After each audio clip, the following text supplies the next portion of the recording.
Senior. Viva Fit Senior. A happy celebration of of the Sinulog. So we thank our Bag-ong Teatro for their performance of the Sinulog dance.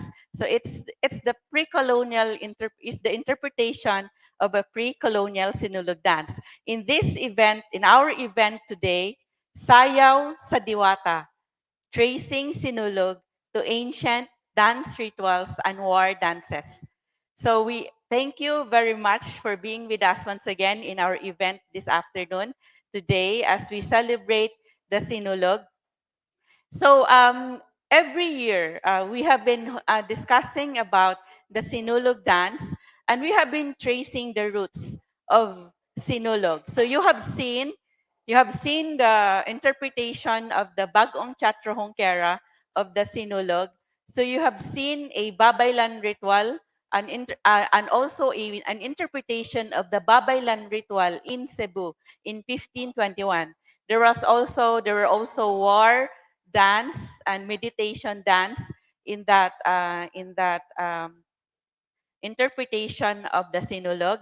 So you would know more about that, and you would also see the Bag-ong 𝗪𝗪 perform this dance and giving a demonstration of this starting tomorrow at Pamgras, the Cebu Heritage Hotel. So this event is hosted by Pamgras, the Cebu Heritage Hotel, in partnership with the 𝗕SDA Foundation Incorporated, Central Visayas Association of Museums, the Diandi Heritage Center, and so on 2020. So we are celebrating, of course, this, this celebration, this Feast of Cebu in honor of the Santo Niño. So we thank our guests at Pamgras. Yeah, we even have one guest today who is covering this. So when one of our guests from the United States, he is also a content creator, and when he saw the announcement that we have an event here this afternoon, so he is now covering this event with all his very big cameras. Thank you very much to Trang for joining us, and because he also wants to learn about the origins of the Sinulog. So so as we celebrate the Sinulog, so we have shown you our rooms for heroes, and also like we say that dance. This is a dance of faith and war, and you experience the Sinulog right where you stay at Pangras de Cebu Heritage Hotel. So we would also like you to know that this Saturday, during the after the procession. So it is in Saturday that the procession for the Santo Niño usually happens, and there is a fiesta buffet with lechon.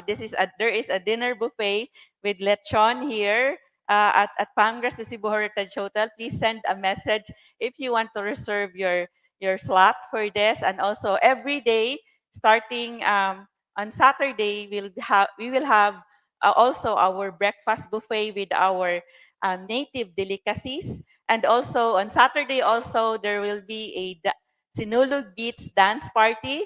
And we also offer you, and of course you would see the Bag-ong 𝗪𝗪 dancing and giving a demonstration of our version of the Precolonial Sinulog dance. And that would be every day starting tomorrow. So if you want to learn about how kinampilan is done, how pangalay, and how a babaylan dance is performed, uh, join us starting tomorrow at 9, 9 a.m., 9 a.m., 12 noon, and 3 p.m. and 6 p.m. at our lobby at Pamgras, the Cebu Heritage Hotel. Of course, we also offer our Sinulog treats. We have Pretty Tit, a drink named after this very popular chant, Pretty Tit, during dance.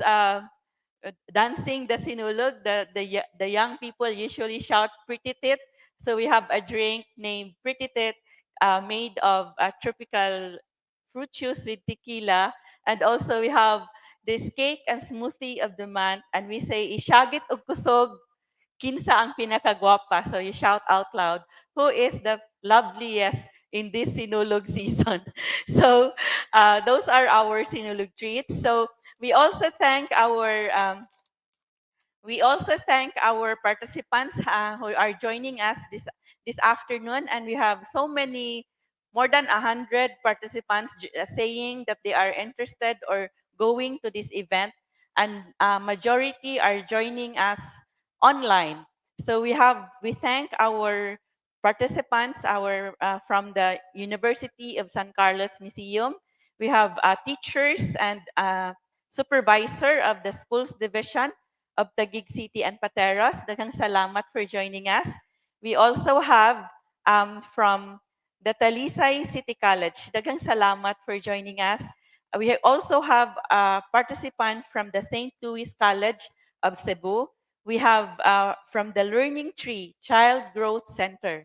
We also have from the Samar State University Paranas campus.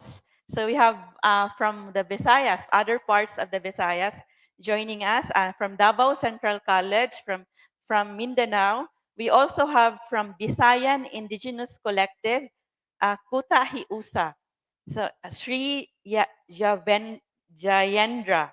And we also have from Pateros National High School, from Polytechnic University of the Philippines, PUP.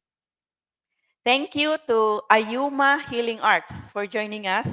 And also, this is New York-based, also a Filipino-American content creator, also a digital and print journalist from Awesome Media. And we also have from Napindan Integrated School. We have from Western Bicutan National High School. We have from the University of the Visayas. Daghang salamat to everyone who registered. And also, we welcome our participants from Mindanao, especially from the Talaandig and 𝗕H𝗿𝗋 indigenous cultural communities. Thank you to the one who connected us with the Talaandig indigenous cultural community in Lantapan. Thank you to the he graduated from the Xavier University Anthropology, and he is the curator of the Cagayan de Oro Museum. Thank you also to the Diandi Heritage Center and to Bisdak Pride for an organization of the LGBT in the Visayas for sharing this event. And also, daghang salamat also to the Visayan Culture Page, and it is a Canada-based organization of advocates for the Visayan culture, and they are sharing this. So the Visayan Culture Page is a group of Visayan culture advocates from the different parts in North America.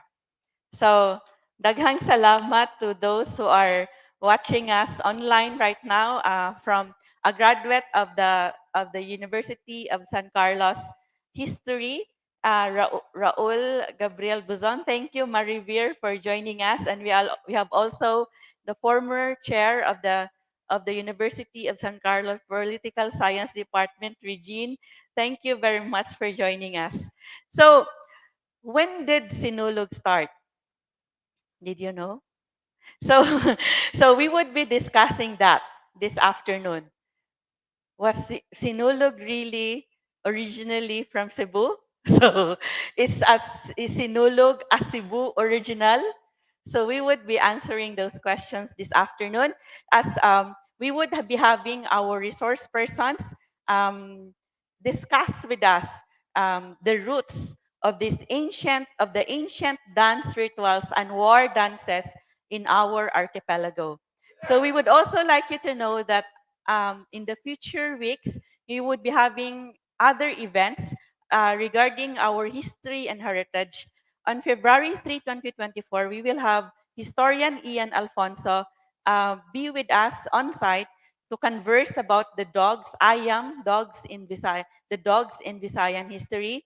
On February 14, it is our tradition to always discuss, to trace our love practices in the ancient times. We will have the physical intimacies and religion from Precolonial to modern Visayas.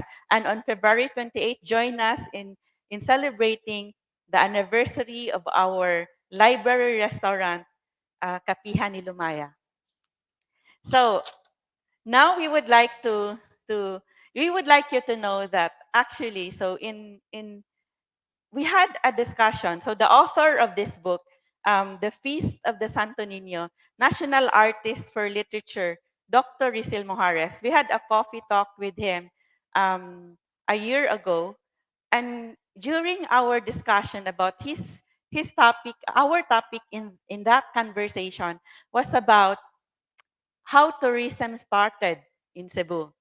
And he mentioned in that conversation that the Sinulog as a festival started in the 1980s. And the reason why, what was the reason why festivals were started in the different parts in the archipelago? And he mentioned that it is for tourism. It is because at that time, 𝗕𝗶𝗰𝗲𝗂𝗹𝗏 you know, they needed to promote Cebu and the rest of the provinces in our islands to the foreign community, to the foreign tourists. And at that time, the festivals were started because or for tourism. And at that time, they said that the Philippines as a brand was not, the Philippines did not have a very good brand at that time in the 1980s. Like Cebu was promoted as as a, an island in the Pacific. So they did not mention an island in the Philippines because at that time in the 1980s, the Philippines did not have a good reputation in the international community. That's what Dr. 𝗕𝗏𝗰𝗴 said. And that's why festivals were started in the 1980s to promote the different uh, parts, the, the different provinces in the Philippines. So we would discuss more about this festival. So we know that the festival started in the 1980s, but the Sinulog has been danced longer than that, longer than before, many years before the 1980s. So now we would like to introduce our panelists to help us trace these ancient dance rituals in our archipelago. We always say, our historians in Cebu would say, that if you want to know more, if you want to have a concrete picture of what our culture was before the Spaniards came, then we just need to look at the way of life, the arts and culture of the indigenous peoples right now, especially in Mindanao. So that's why we go to the different parts of the archipelago, to the different parts of the Visayas, and also to the different parts, especially in Mindanao, to trace our roots, to have a glimpse of what we were and how we were before we were colonized. So now we are so happy. It is our pleasure to have with us this afternoon uh, uh, someone from a leader of the Talaandig Indigenous Cultural Community. She is a teacher of the School for the Talaandig Living Traditions in Lantapan, Bukidnon. We are so happy to have a woman, Indigenous Cultural Community, Talaandig Indigenous Cultural Community leader with us this afternoon, 𝗬𝗏𝗰𝗲𝗏. Madagway, Anlaw, Katanyo Alan. Good day para sa lahat na nanonood kasama natin ngayon. Maayad haanlaw to bai adona. So maayad madagway haanlaw is a madagway is actually beautiful. Madagway is beautiful, a beautiful day to everyone. When I say maayad, it's good. So what she said is better than it's better than good because it's a beautiful day. And usually, when she first greeted us, it's maayad, masulom, it's good morning. But usually, even in Siquijor, in other parts of the Visayas, they would say that it's really auspicious or a good luck that you would always greet someone good morning, even if it's in the afternoon. You greet someone, good, good morning, even if it's still maayong buntag, even it's already in the afternoon, because buntag is it signifies good luck. So daghang salamat to Bai Aduna. So we had a recorded. She will share with us online. But if you have questions for her, we would. She may be with us right now online also. So she would answer through the comment section of this Facebook Live event. And we are also happy that we have with us this afternoon on site, in person, our dance master. So we have a resource person who finished his doctorate degree in physical education at the Universitas Negeri Jakarta, Indonesia. He specialized in dance education and conducted various dance research and published in an international journal focusing on the various Panaad festival dances and traditional dances in Negros. And he was formerly the national president and now the vice president of the Folk Dance Society of the Cultural Center of the Philippines. He is the assistant secretary of the National Commission for Culture and the Arts, NCCA, National Committee on Dance. And he is presently teaching at the Philippine Normal University, Visayas, as a physical education professor and serves as the artistic director of the 𝗕ᝄ𝗶 Dance Troupe. So please help. We are so happy. It is our pleasure to have with us this afternoon on site, in person. And he is with us for the first time here. We have Dr. Randel Villones. Maayong adlaw, Pete Senior. Thank you so much for inviting me. And I hope that we will have a very fruitful, lively discussion about the Negros Panaad Festival. Thank you. Daghang salamat to Dr. Randel for joining us. So we really had a hard time really looking for resource persons to trace with us our ancient dance rituals. So we say it's sayaw sa diwata because we would know from our history or we would know from eyewitness accounts from the Spaniards when they came here in 1521 that our ancestors, the Babaylanes, the religious leaders in Cebu, were dancing for the deities. So, but before that, we would now like to watch this video when we went to Sulu to trace the roots of Sinulog. Because according to this book by Dr. 𝗕᝗𝗰𝗶 in the 17th century, the word Sinulog meant Sulu or the island of Sulu. And, and Sinulog at that time was a Muslim war dance. So join us in our trip to Sulu in this video, the Sulu Sinulog roots.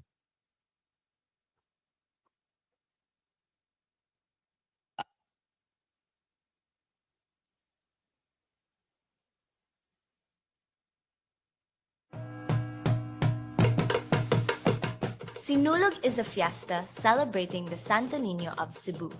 People come to the city to pray, light candles, and dance to honor and ask favors from the baby Jesus.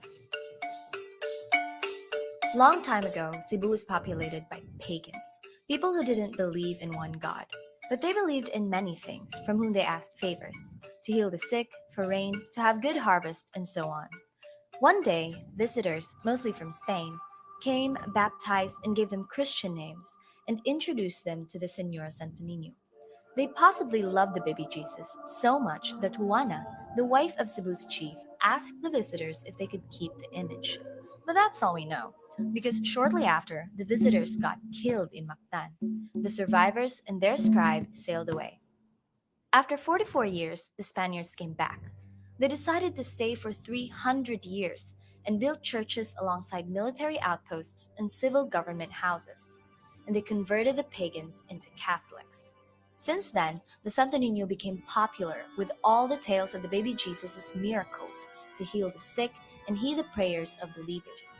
Today, believers and tourists alike come to celebrate and honor the Santo Niño with prayers and dances we now know as Sinulog. The Sinulog, as a big festival in Cebu, only began in the 1980s, but the practice of Sinulog dance prayer had been performed earlier than that. Viva, Pete Senior,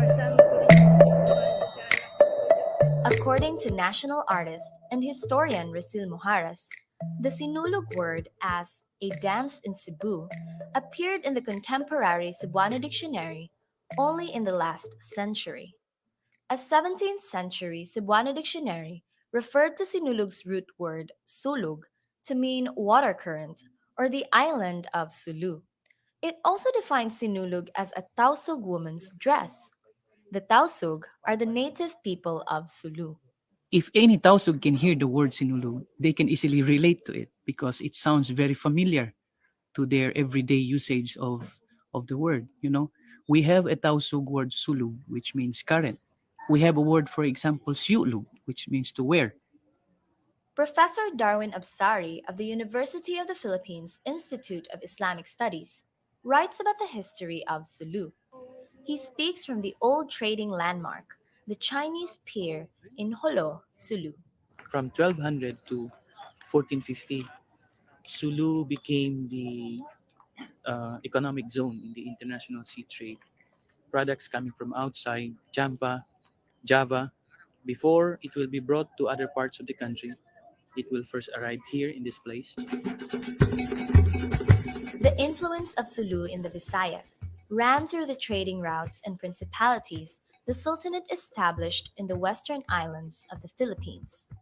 The spread of cultures and practices accompanied the trade linkages across settlements in the Old World. Cebuano anthropologist and social historian Professor Jose Eleazar Bersales examined the writings of Antonio Pigafetta. Pigafetta accompanied Ferdinand Magellan, who represented Spain in talks with Cebu chief 𝗏𝗏 in the 1500s. 𝗏𝗏 had an advisor who was a Muslim. He is mentioned in Pigafetta.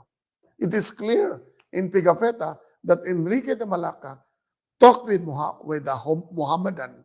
He's described as Mohammedan, who was in the court of 𝗏𝗏. The presence of a Muslim holding a high position in the court of 𝗏𝗏 validates the map showing Panay Island as a principality of the Sultanate of Sulu. The 1500s map indicates that Cebu belonged to the region under the influence of the Sultanate. The strength of the Sulu influence in the Visayas was further confirmed when the word Sinulog found its way in the 1890s accounts of Felix Laureano. Laureano cites Sinulog as the name of a fiesta dance in Panay Island depicting a battle between the Moro and the Christian. And there he says that Sinulog is a very ancient form of competition or of jousting that comes from the Holowanos. And he says, but he saw this in Haro, Iloilo, being performed during a town fiesta. Jolo is the capital of the Sulu Sultanate. So therefore, you have a contextual source, which is further than the one we see today, the Sinulog, which as a festival, which began in the 1980s. Professor Absari confirms that fighting tournaments, horse racing, and other entertainment performed in front of the Sultan were a common practice in Sulu. This art of defense is part of the culture simply because their homeland was under siege by various foreign powers. So showing it as an entertainment is one way of teaching the younger generations and the society in general the need to know this knowledge, the need to develop this knowledge as a way of defense in their homeland. Sulu had been a melting pot of diverse cultures from the Hindu, Malay or Srivijaya, and the Chinese civilizations. While pagan culture of much of the Philippines was suppressed by the Spanish occupation, Sulu kept the various influences in their culture, as shown in their dances. Some of the movements remain identical to the physical and spiritual practices in ancient India. The Chinese martial arts influence remains obvious in other dances. The Sulu martial arts dance, that sometimes uses bladed weapons, has a different narrative from that of Panay. The Moro versus Christian narrative according to a study by Sally Ness, was introduced by the Augustinians, the first Catholic religious order that arrived in the Philippines. So you have a combination of a Holoano origin and a Christian origin. But why is it that other Sulu dances did not evolve in the Christian lands occupied by Spain? Because you have to realize that the islands were not separated until the Spaniards came. Christianity put a damper on the trading relations all over the islands. And along with it came the barriers that greatly suppressed cultural influences that moved through these pre-colonial trade routes. The survival of the battle dance sequence in Lariano's account can be explained by its local popularity. They must have seen the Moro Moro, the original Sulu dance performed in one of the fiestas. And then it's easy to say, let's use the other one as a Christian, and he wins always. The Moro versus Christian narrative used by the Spaniards was very relevant at that time, as Spain struggled but failed to convert Muslim Sulu to Christianity. The whole Comedia series in the Spanish literature is like that. No? Christians defeating Muslims, because southern Spain was occupied by the Moors, by the Moros for a long time. And they had that mentality when they came here. And then you have the evolution of the Sinulog as a Christian tradition. No longer the Sulu war dance that it originally started from. And so today, it has barely any resemblance to the actual war dance. If you look at the Sinulog category, it's really a modern version.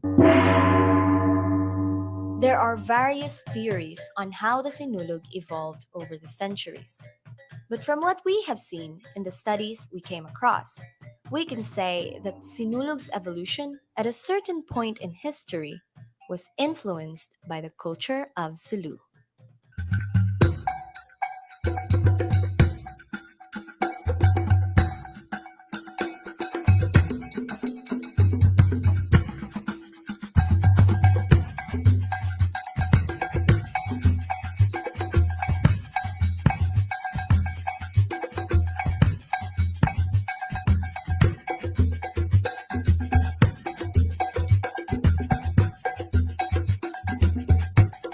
My name is Engineer 𝗕₶𝗶 instructor in Cebu State College. At the same time, I am coach in Pencak also in Puntao. Hindi na. Dahil sa sayaw and then spiritual and then paniniwala sa Allah subhanahu wa ta'ala. Walang tuloy. Amen. Sabi ng mga ninuno namin, ang lakas ng oil malakas kaysa suntok. Pag hindi ka na matatamaan ng oil, ang suntok parang walan.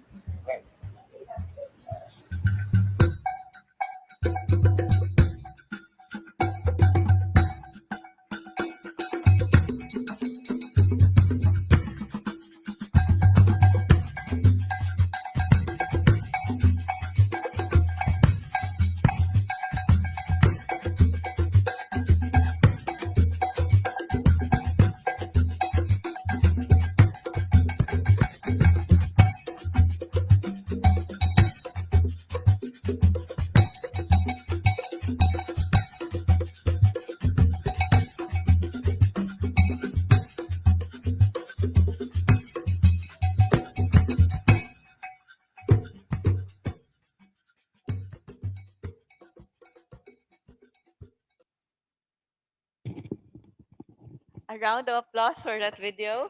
So thank you very much to Professor Darwin Absari of the UP Diliman Institute of Islamic Studies for bringing us to Sulu to trace the roots of the Sinulog. Because of course, in the 17th century, the Sinulog only met the island of Sulu. And that's according to the oldest Visayan dictionary by Father Mateo Sanchez. And it is only in this last century that Sinulog became known as a dance in the Visayas. So they saw a Sinulog dance also in Panay in the late 1800s, and it was a war dance. So now we would like to tell you also, to describe to you this. So Sinulog was a Muslim war dance. Sinulog meant Sulu. But the dance prayer of the Cebuanos were already witnessed. They would pray through their bodies. The Cebuanos or the Visayans and other peoples in our archipelago would pray to the deities in pre-colonial times through dancing or through their bodies. So I would like to share with you this afternoon. I've been sharing this in some events, a, a description or how Pigafetta in 1521 described a ritual, a babaylan ritual or a pag-anito. Pag-anito is a ritual for the anitos, and anitos are our deities or our ancestors' deities are the anitos. So Pigafetta saw a solemn pag-anito ritual in Cebu described in the 16th century. This is the description now of William Henry Scott in his book, The Barangay. And so this is how William Henry Scott summarized the description also by Pigafetta. And there she was, and the site of the ritual, where the ritual was performed.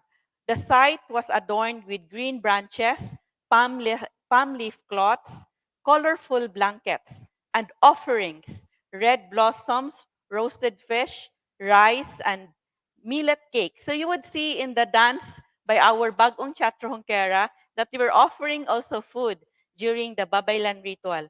And a piece of imported Cambay cloth were set out on large plates. So there was a live large hog, raised and fattened for this end, and lay bound on the grass mat. So was a banig where the hog or the pig was um, was uh, was laid. And there was a cacophonous music provided by the gongs and drums and resonant porcelain plates. So the babaylan was an old woman wearing a headdress topped by a pair of horns and accompanied by a second medium, both carrying bamboo trumpets. So you would also see our Bag-ong 𝗬𝗏𝗏 carrying bamboo trumpets in that performance that they did when we started this event today. So these bamboo trumpets, which they either played or spoke through. So they spoke to the gods or to the deities or to the sun. So they were looking up. Pigafetta was describing them as looking up to the sun. So we would, of course, we know they were looking up to the deities or they were praying to the deities.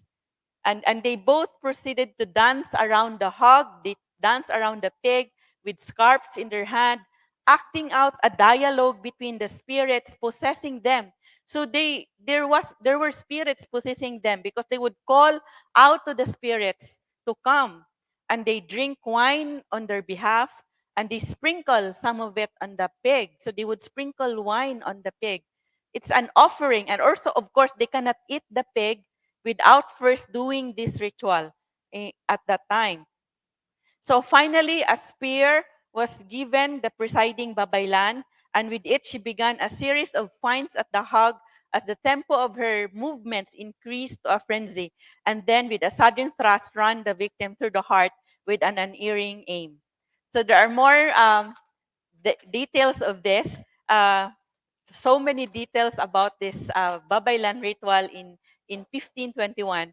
So we trace the Sinulog. So in our dance of the Sinulog, our version of the Sinulog dance, we always trace how our ancestor danced for the deities. Because later, our ancestors, even if they drove, they killed the Spaniards in the Battle of Mactan and also in the massacre in Cebu in May 1521, they kept the Santo Niño.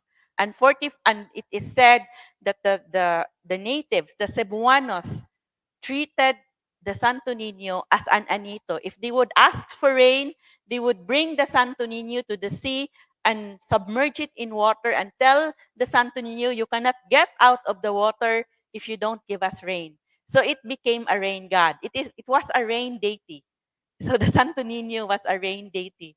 So so that's why when the Spaniards also propagated the devotion to the Santo Niño, when they came back to occupy us in the 1500s and in the 1600s, so they now used the Sinulog, a Muslim war dance.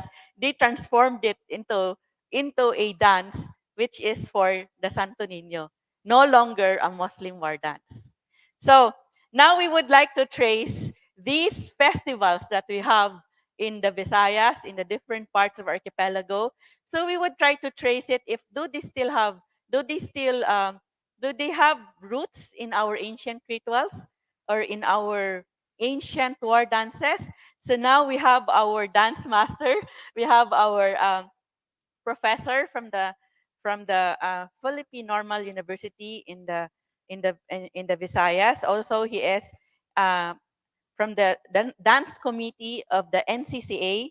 So we will have Dr. Randall, please, and then we would like to ask Dr. Randall regarding the festivals in Negros. Where he has very extensive research and he has published papers on this. How are the festivals in Negros? Uh, how are in the festivals in Negros? How are ancient rituals, stories, and legends reflected in the dance performances? Thank you so much. And once again, good afternoon. That's actually very interesting as I am listening to your discussion. Nakaka-relate po ako. It's relatable because some of the facts which I did in my research is also similar to what you have said.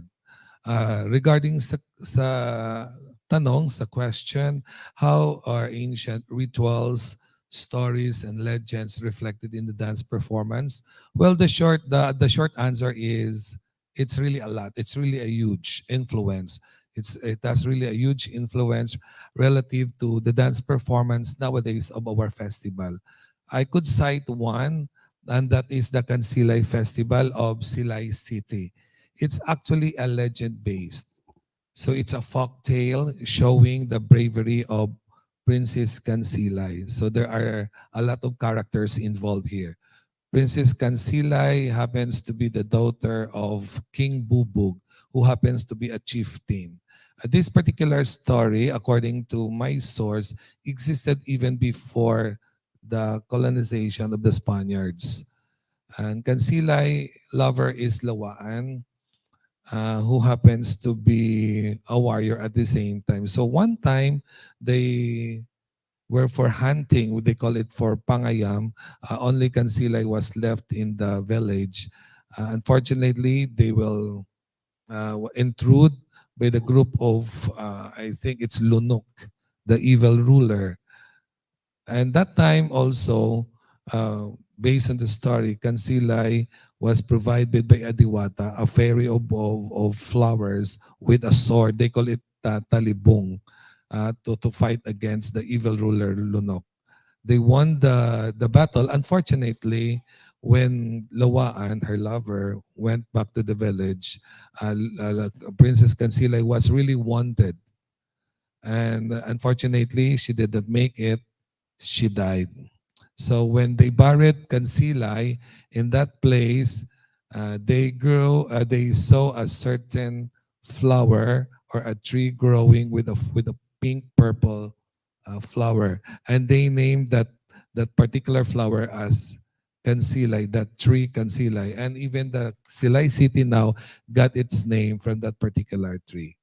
So relative to the question, once again, the legend is still very much alive and it is being performed every June 12 every year of the city of Silay in the province of Negros Occidental. So this particular festival happens to be one of the many festivals which I also studied in my thesis when I took my master's, and at the same time I'm very fortunate that I was able to publish it internationally.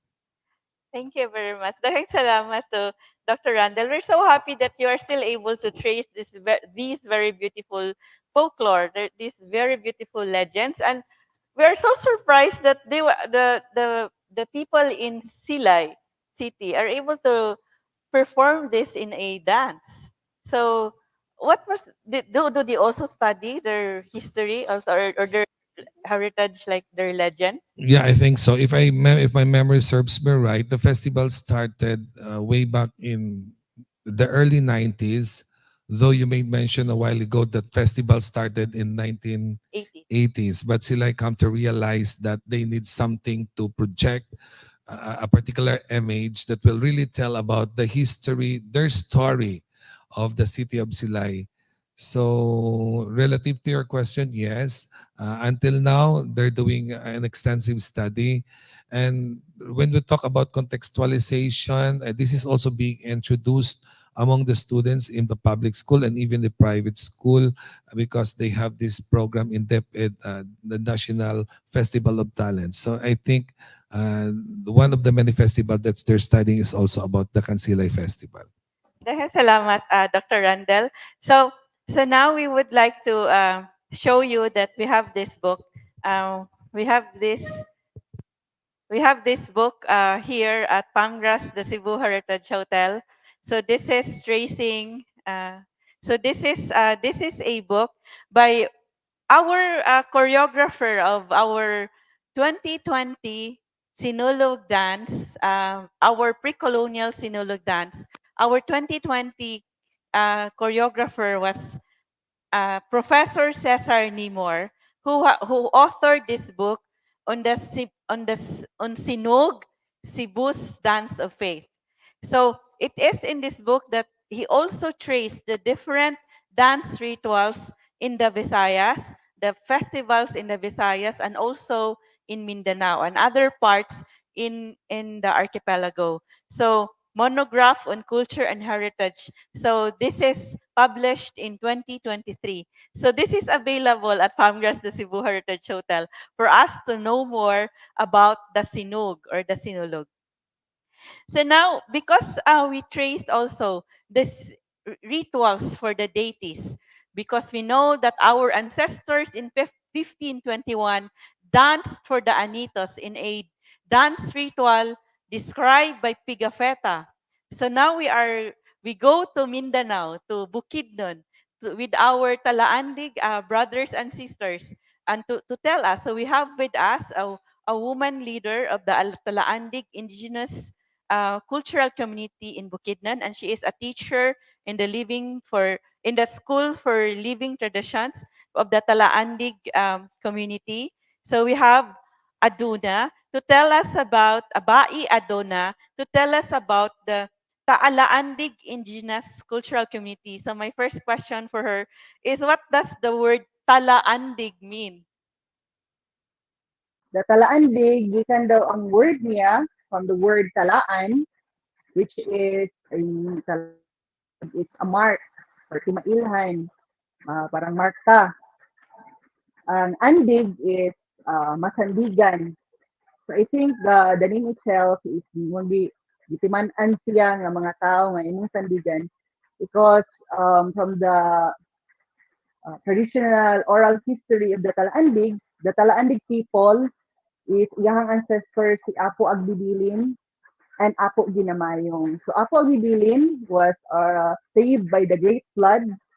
Ang amuang kuan kani ang male nga uh, ancestor na save siya sa peak sa Mount Kitanglad, and the other ancestor was saved in the peak of Mount Kalatungan. That is why ang mga Talaandig makita ninyo siya dito sa tunga-tunga sa duha ka mountain diri sa Bukidnon, which is situated in Lantapan paingon sa kaning Talakag, sa areas in Talakag. So din na situated ang mga Talaandig. So nganong talaan, because from the ancestor Apo Agbibilin na siya gibilin nga nasa tibod halana. Nasa tibod halana is a jar of oil.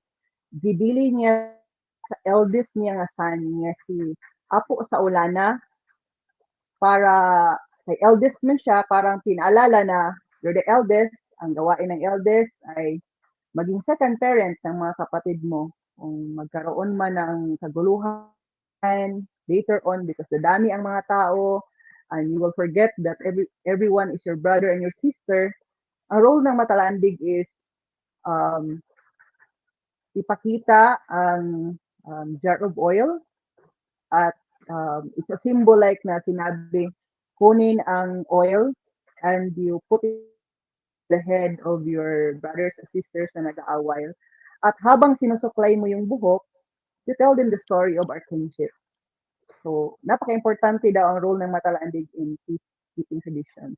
That is why pinangalan ng Talaandig, someone you can rely on in times na merong kaguluhan, isik ang Talaandig, baka meron siyang solusyon na mabibigay sa atin.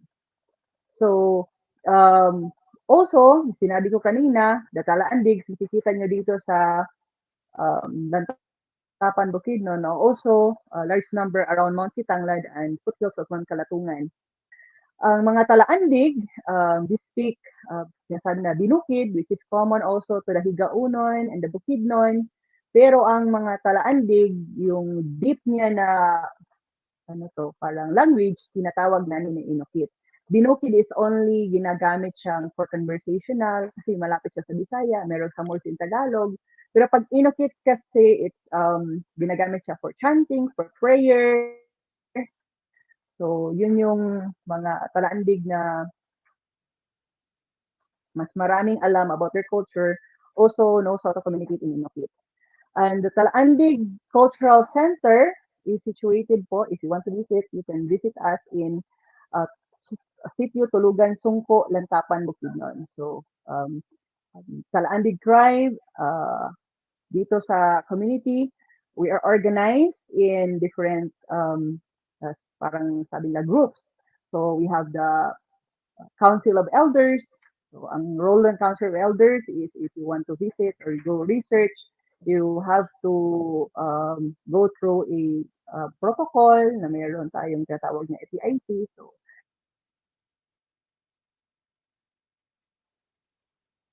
So daghang salamat. Salamat tong kay Tubai Aduna. So she mentioned to us that the Talaandig comes from the word talaan. So she spoke to us in a mixture of English and Tagalog and Bisaya. And she, of course, she cannot speak with us in Dinukid because in the deep Talaandig language because she would not understand it. Kay ako at ay lang katuon binukid. I only know a little bit of Binukid and then sayop pagitasahay. So she mentioned it's mark, talaan is mark, and laandig it means they are a people, they are mark nga, they are a people whom you can lean on. So that's Talaandig. And they live in the mountain, in the middle of in the mountains. So they can be found in the mountains of Kitanglad and Kalatungan. So we know Kitanglad as the highest mountain peak in Bukidnon and one of the highest mountain peaks in the whole Philippines and also really the mountain range, the beautiful mountains of Kitanglad. So I also talked actually a year ago with Atalaandig and Higaonon Dato leader, Dato a mentor of Bai Aduna, 𝗍𝗶𝗰𝗲, and he also explained what Higaonon means because Higaonon is one of the indigenous cultural communities living in Bukidnon. There are said to be 7 peoples. There are indigenous people, 7 tribes. They are not no longer called tribes right now. They are called as indigenous cultural communities. There are 7 indigenous cultural communities in Bukidnon, and one of them are the Talaandig, Higaonon, Bukidnon, Manubo, and also Matigsalog, and many more. so Higaonon actually means on dry land. Higaonon, they live on dry land. Some of them, some of the cultural communities are named for the water feature like a river where they live. So that's Talaandig. So now I would like to ask Aduna, Bai Aduna, regarding the origin. So Bai is a woman leader in in uh, Talaandig. So we would like to ask Bai Aduna regarding the origins of the Talaandig dance rituals and how did these evolve? Okay, ang origin sa Talaandig dances, sa kultur, mga tribo, I think it's common siya for, universal to the indigenous peoples around the world na laging nakaugat ang mga sayaw, mga kanta doon sa kanilang gawain, sa kanilang buhay. Pero ang mga Talaandig, specific na mga sayaw, may mga pinagmulan siya. Isa sa mga sayaw na napaka-importante sa aming mga katutubong Talaandig ay tinatawag na dugso. So, ang dugso ay nag-originate siya mula sa uh, pagtatanim hanggang sa harvest ng aming mga pananim na rice. Kapag time na ng harvest, merong ginagawang ritual, tawag dito ay kaliga, pasasalamat para sa masaganang ani. So, kapag nagkakaroon ng harvest, masaya ang lahat, kaya mayroong pagsasayaw. Doon nagsimula daw ang mga steps. Gamit kasi sa sasayaw ng dugso ay paggalaw ng katawan at ang paa. So, mayroong nag-imitate ng sayaw ng mga rice, kung malapit na silang i-harvest. Meron ding stepping sa pagtatanim. So, ang dugso, isa sa pinaka-sagradong sayaw ng Talaandig. So, hindi lang siya sa harvest time, sinasayaw, hindi lang din siya sa Thanksgiving, pero tatlo yung tinitingnan natin na reason pag sinasayaw din ang dugso. So, una is merong part ng healing. Pangalawa, merong kailangan ng bagong ni-recognize sa dato. Ang tawag sa ritual na yun ay panagulambong. At ang pangatlo naman ay yung pasasalamat. The healing, recognition of leadership, at saka pasasalamat. Salamat tungkay to Bai Aduna. So she mentioned this sacred dance in the Talaandig and other indigenous cultural communities in Bukidnon. It's Dugso. So Dugso is their most sacred dance. When I went to Bukidnon, I talked with some women in Bukidnon, Higaonon women, and I was asking them if they can dance the Dugso, and they said no, you cannot just dance Dugso like when you are not in a ritual.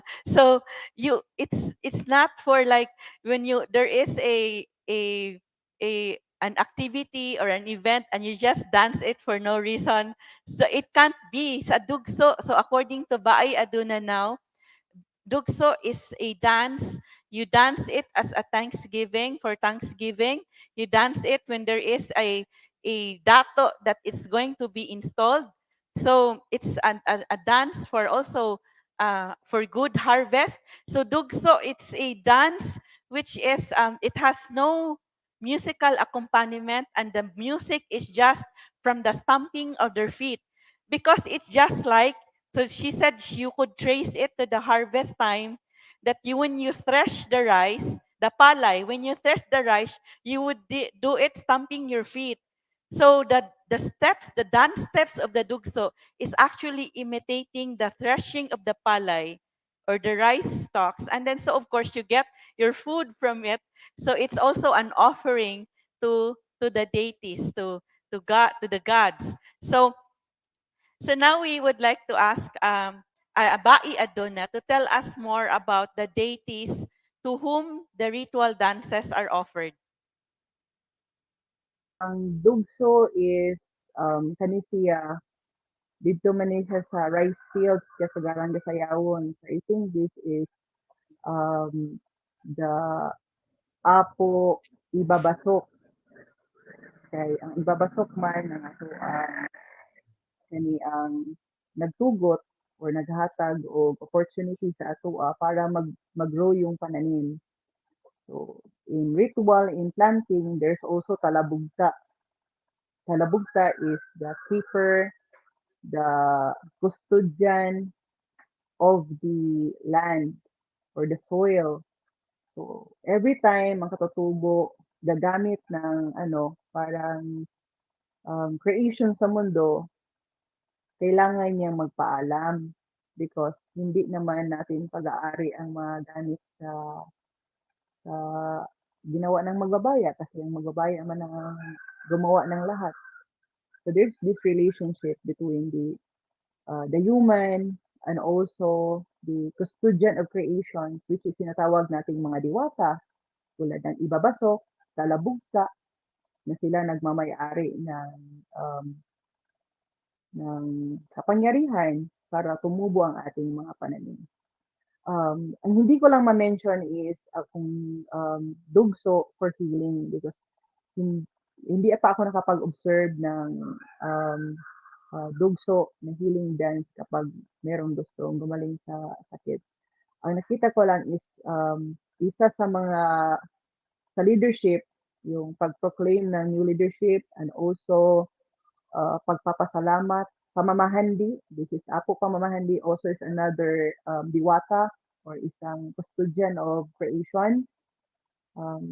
Binigyan ng Apo Magbabayan ng kapangyarihan na magbigay ng biyaya, parang kung kailangan mo ng pera, kung kailangan mo ng pagkain, kailangan mo ng damit, it's Apo Pamamahandi. So, kung meron tayong pasasalamat, like also in harvest, pasalamat ka kasi parang good yung parang yung harvest. Tapos yung iba nabenta mo kasi sumubra yung supply. So, ibig sabihin, kumita ka, meron kang natanggap na pera, pamamahandi din yun. Kasi meron kang dumating sa'yo na pera. Tapos, another pamahandi, meron din kasing pamamahandi pagka maayad utaw. Yun yung parang wealth of your governance or wealth of your being a good person.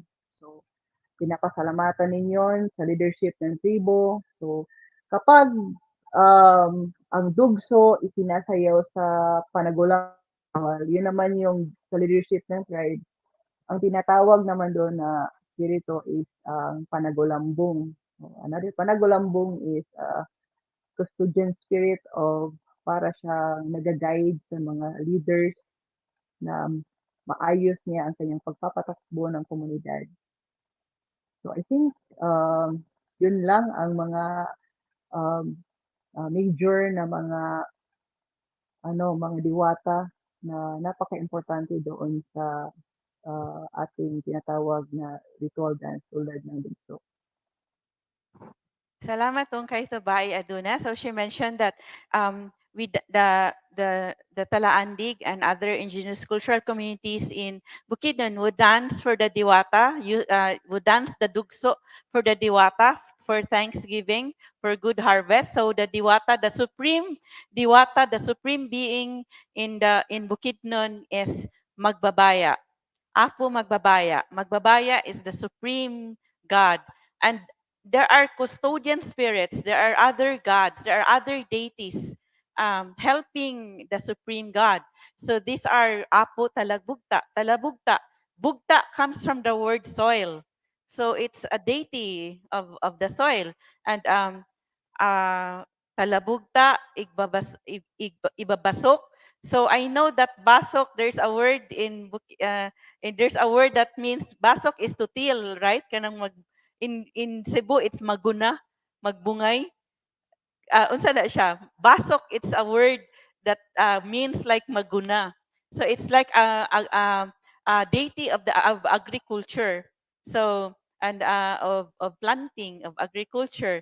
And also they also dance for the Apo Pamamahandi or for wealth or for Thanksgiving, for the good harvest. And also to Pangugulambong. I'm not sure if I got the right term to insta Pangugulambong. I forgot the right term. So it's for the for the for leadership. It's the deity to ask for good leaders. We should pray to Kuan for that deity every day.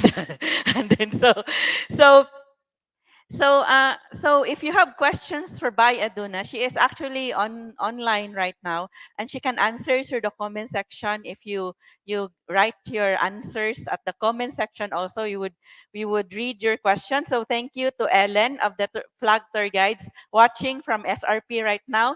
Thank you for Dudes Milan watching on site, also from the tour guides organization, to Daniel Nino Paclihan from the University of San Carlos Museum.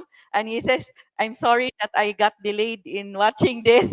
So thank you for joining us. And we also have Annie Laarni Ayuma joining us right now. And of course, the curator, the in charge of the Cagayan de Oro Museum, JC Salon. Daghang salamat for joining us this afternoon. So now we would like, before I would ask some questions to our on-site resource person, I would like to show you that in 2022, I went to the Higaunon community in Bukidnon, in Sumilao, and the women perform a dance for me, a Binaylan dance. Binaylan comes from the word babaylan, or the leader of, I mean, a spiritual leader. So they are performing beside the tulugan. Tulugan is their center of the community, and then there is the falls, Alalum Falls. So that's their Binaylan dance, and it's Aduna, Bai Aduna told me Binaylan is usually a manubo dance, but one of the Lilia, the one in with long hair, she's the mentor for these dancers. She's 58 years old. She told me that her uncle was the one abaylan. Her uncle was abaylan, or a healer, and he was the one who taught her how to dance the binaylan. And in their community, when she was growing up, everyone was in the community. There was a higaunon, there was a manubo, Talaandig in there. They all live together. So you become part of an indigenous cultural community, not because of territory, but you just identify to which tribe or to which indigenous cultural community do you belong. So she said she was growing up, her friends were, some were, she identified as Higaunon, but she was dancing a Binaylan dance, which is usually, according to Baay Aduna, it's more uh, manubo dance, more of a dance of the Baylan of the Manubo. And she also showed me a Binanog dance. Binanog is also a dance of the Talaandig, Higaunon, and other communities in Bukidnon. But Bai Aduna later would share with us an extensive explanation about the Binanog. And this is her performance. I asked her to dance alone, Lilia, to dance alone the Binanog. She was teaching me how to do it.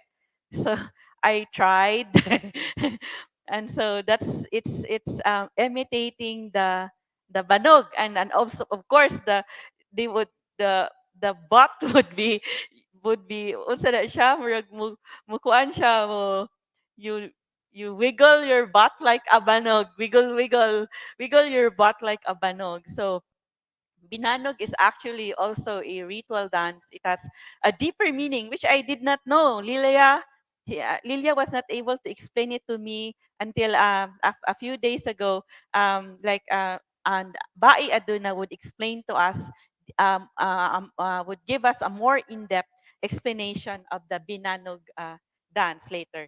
So now we have seen a Binaylan dance of the Higaunon women. It's a Manubo dance in the different parts in Mindanao. So we would like to ask our professor, our dance committee member from the NCCA, to discuss with us the Babaylan Festival, also in Negros.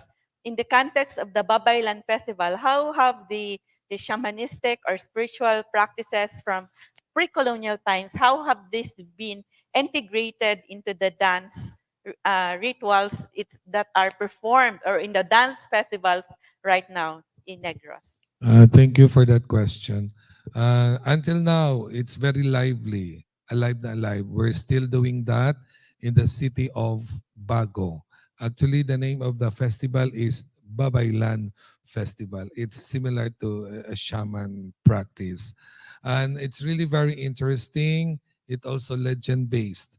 I have here prepared some notes relative to the presentation or the Festival of Babaylan.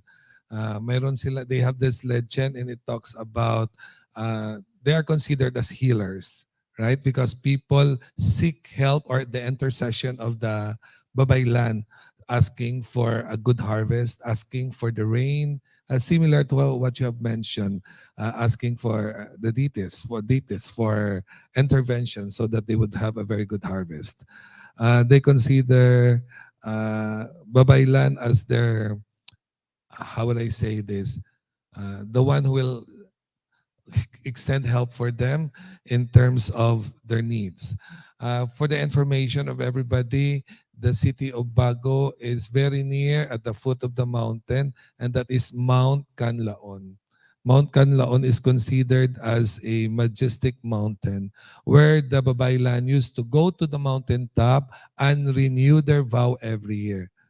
So it is there's a narrative that the Babaylan got their power from the different elements found on top of the mountain, and then when they go down in the in the poblacion, that's where they are going to extend their help to the people who would be needing their help. So relative to your question again, Madam, it's very alive, and Bago City is still enjoying the celebration every year of the Babaylan Festival. Yes, thank you. Daghang salamat for that. It's very heartwarming to know that our other areas in the Visayas are really retracing our roots. Like it's not done much here in Cebu. So in our Sinulog Festival, we wouldn't see a Babaylan dance. So we are so happy that in Negros, they Yeah. are able to to recreate the the rituals in the past in Yeah. our I history. agree with you because in Cebu, you're focused mainly on the Sinulog celebration. Whereas in the province of Negros Occidental, we have this so-called Panaad Festival, which is considered as the mother of all festivals, the festival of all festivals, because it's an opportunity for every local government unit to display the festival in each locality. So definitely, it would be coming from different perspective, considering that the festival would be based mainly on the context of the place at the same time.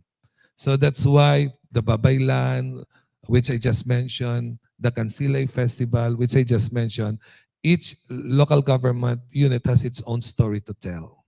Yes. And that's what makes them unique from each other. Yes. So daghang salamat to really we really want to see the babaylan dances of Negros. So it's only here at Palmgrass that you would see a babaylan dance performed uh, as a version of a sinulog. So because we trace our roots that before the sinulog word was in Cebu, our people our ancestors were already dancing for the gods. And one of the deities was the Santo Niño. When the Spaniards left the Santo Niño here, they would dance also for the Santo Niño or with the Santo Niño.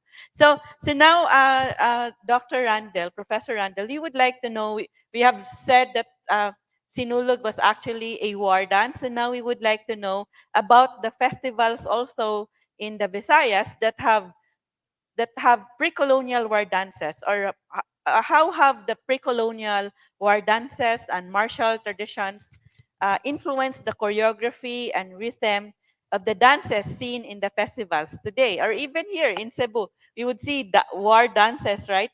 Even in Cebu. A while ago, at the early part of the program, there's a dance presentation, and I've seen a war dancing imitating like warriors, and that is actually similar to us. In the province of Negros Occidental, we have this what we call Kali Kali Festival, Kali Kalihan, in the municipality of Don Salvador, Benedicto. If we are going to trace on the history, in the Philippine history, uh, the Kali or the martial art even existed even prior to the invasion of the Spaniards. So it's already there. However, the 𝗂𝗶𝗰 Festival just started, I think, also early 1990s. It has caught also the consciousness of the local government unit that they have to do something to promote also their culture. 𝗂𝗶𝗰, as defined here, it's a martial art, but nowadays they do not only celebrate it as a showcasing the masculinity, the different martial art or different fighting scenes, but they're also, how do I say, doing it in celebration for their bountiful harvest. Kasi it's because Don Salvador is in mountainous area, and so they really have a lot of crops produced every year.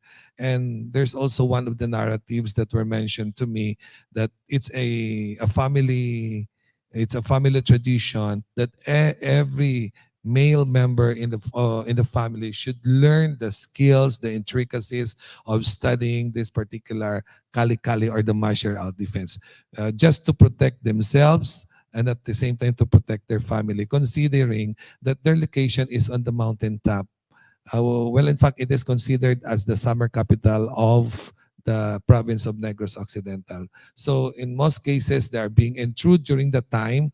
They are being intruded by some bad elements there on the mountaintop, and that's they have to know the skills for them to protect themselves. Dahil salamat, Professor Dr. Randil, for that.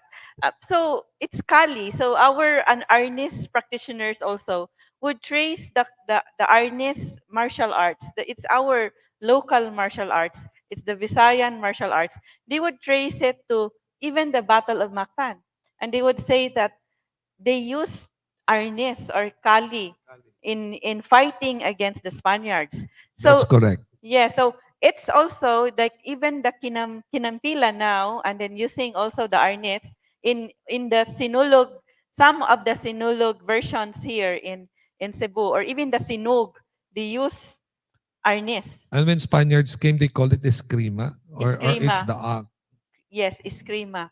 And also it used to be bladed weapons. Yeah, According to the arnis practitioners, they would say that it used to be bladed weapons, and but then later they used already sticks. the cane Yes. and the sticks. Then also they were saying that it one of the Arnis school here in Cebu told us that it's because um it was revived because for the Moro Moro, like the Moro versus Christian during fiesta, that they needed to they revived the Spaniards allowed the Arnis to be performed because of the Moro Moro, but they would only use sticks. They have to reenact, in short.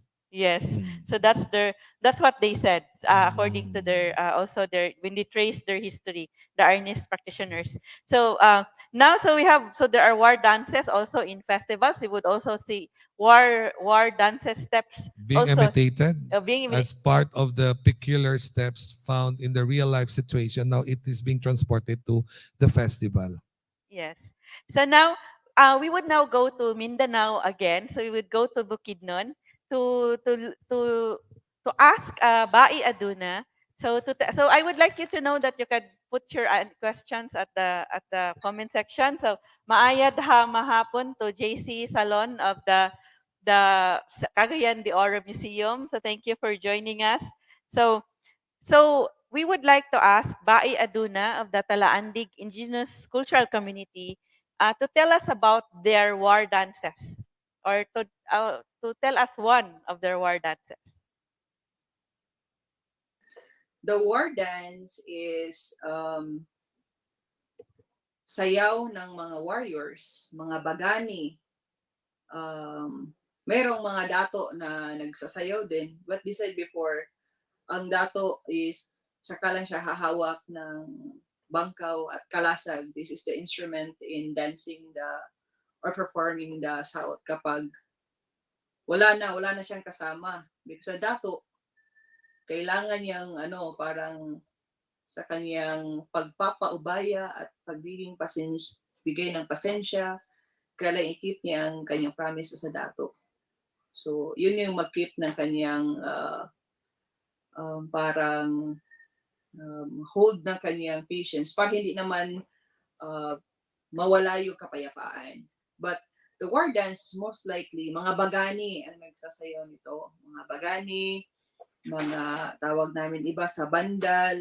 So, this dance is pagpapakita kung ano yung parang ability, kakayahan ng isang nagpe-perform ng kanyang pagiging bagani.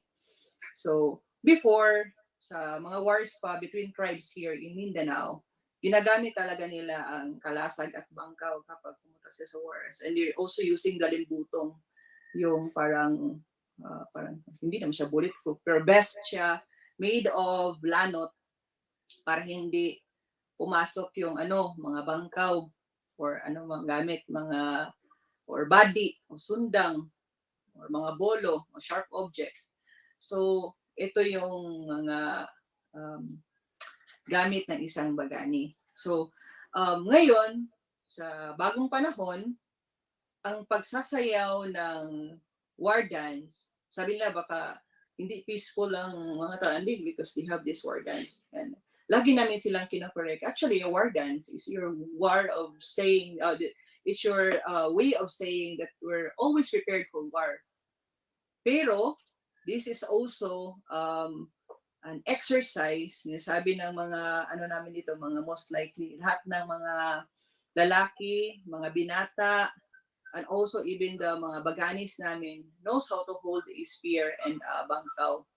So, ito yung pagpapakita na we're willing to protect our culture na buhay pang yun. Pero sa recent time naman kasi, wala naman kasing war. So what's the purpose of seeing the war dance? So ang war dance is pagpapakita yan ng we're ready for the battlefield anytime, dapat makasustain tayo. Kasi ang pagsasayaw ng war dance, hindi din yan kaya isayaw ng walang bagani spirit. Kasi kailangan mo maganda yung footwork, marami yung hangin. It's like nagja-jogging ka dyan. Yung iba, akala nila it's very easy to dance the war dance. Pero kung makikita natin sa image, tumatalon pa nga yan sila, and they're clashing their shields, at they're pointing talaga yung kanilang mga opponents ng kanilang mga bangkaw. So, it's an exercise of paano mo protektahan yung sarili, paano ka may pag-away. At the same time, pagtitest ng mga bagong mga bagani kung meron pa silang endurance na sinasabi natin. No? So, it's a drill for war, pero laging pinapakita dyan sa ating war dance, no? Kung hanggang saan ang kakayahan ng isang performer or isang bagani na naghahawak ng bangkaw at kalasag. So, in dancing also of the saot or war dance, inaalala ng mga nagsasayaw kung ano ang image ni 𝗵𝗄. So, 𝗵𝗄 is a epic hero ng Ulaging. So, if you heard about Ulaging, ang main character dyan, kung sa Talaandig, always the main character is the leader of their community, which is 𝗵𝗄. 𝗵𝗄 is a known best,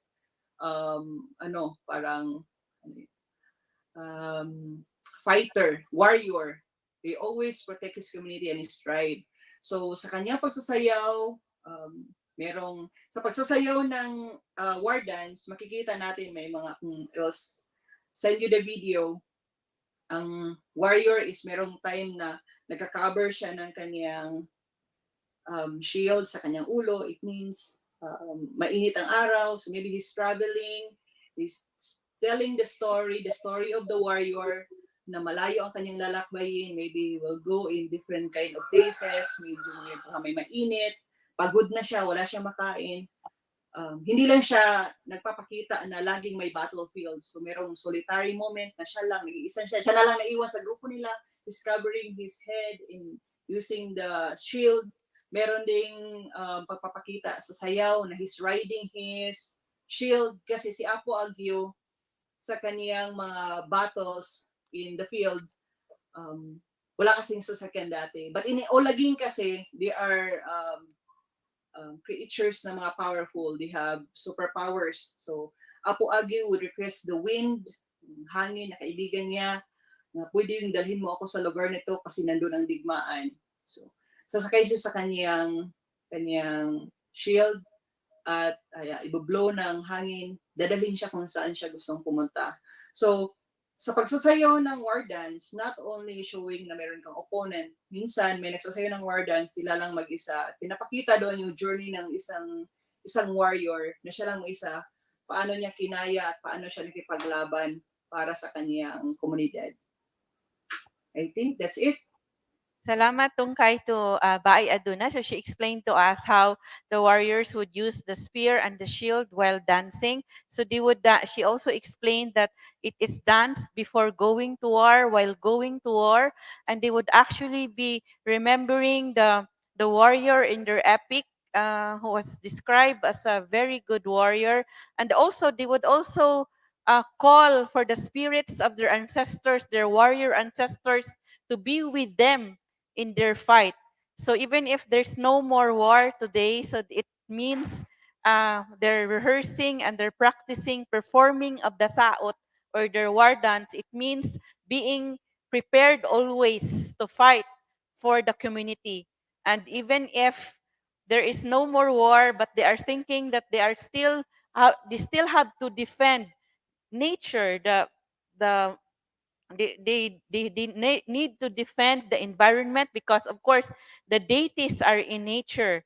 There are custodian spirits in nature. If you harm nature, you are harming the deities would be angry, so they need to defend nature so that the deities would not be angry. So that is the continuing fight until today, or the continuing war until today of the indigenous cultural communities to defend nature where they live. So, and where the deities live also. So now we would like to show you an example of a saot or a war dance of the Talaandig. So Bai Aduna sent us this video, although it's a cell phone, mobile phone video. So this is the saot.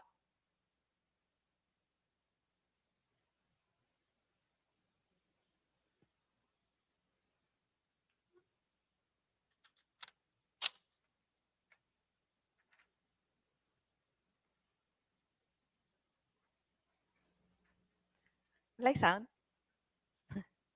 So this is so you would see the warriors, the Talaandig warriors, Bagani. So the word for warrior is Bagani. So they are so um, agile. So you would see them having a spear. And Bai Aduna also mentioned that the the older warriors, the older men in the community would actually show off to would teach the young people, the young Talaandig, how a saot is being done, and everyone, all groups would compete on who best. So there is another version of another performance of a saot. So they would see the traditional colors of the Talaandig, the red, black, and white. There is actually a meaning for that. So the red is for the bravery of the warriors. The white is purity. That's according to 𝗕᾿𾃗𝗋, and the black is it represents the dark spirit. So Bai Aduna was telling us that the gods. There is the God of the positive and the God of the negative, and all gods should be a peace. So all gods should be offered. You should offer all gods something to. So is there another one for the another kana lang? Um, so now we would like to ask Bai at Aduna regarding the traditional attire for ritual dances like dugso, binanog, and the war dance, saot. So what are the traditional attire for these traditional dance? Attire for dugso is very important, nakasuot og saya. But then again, the dugso dance is not limiting to kaning mga babae. The dugso dance is pwede magsayo ang mga lalaki, especially kung kaliga na time. Okay?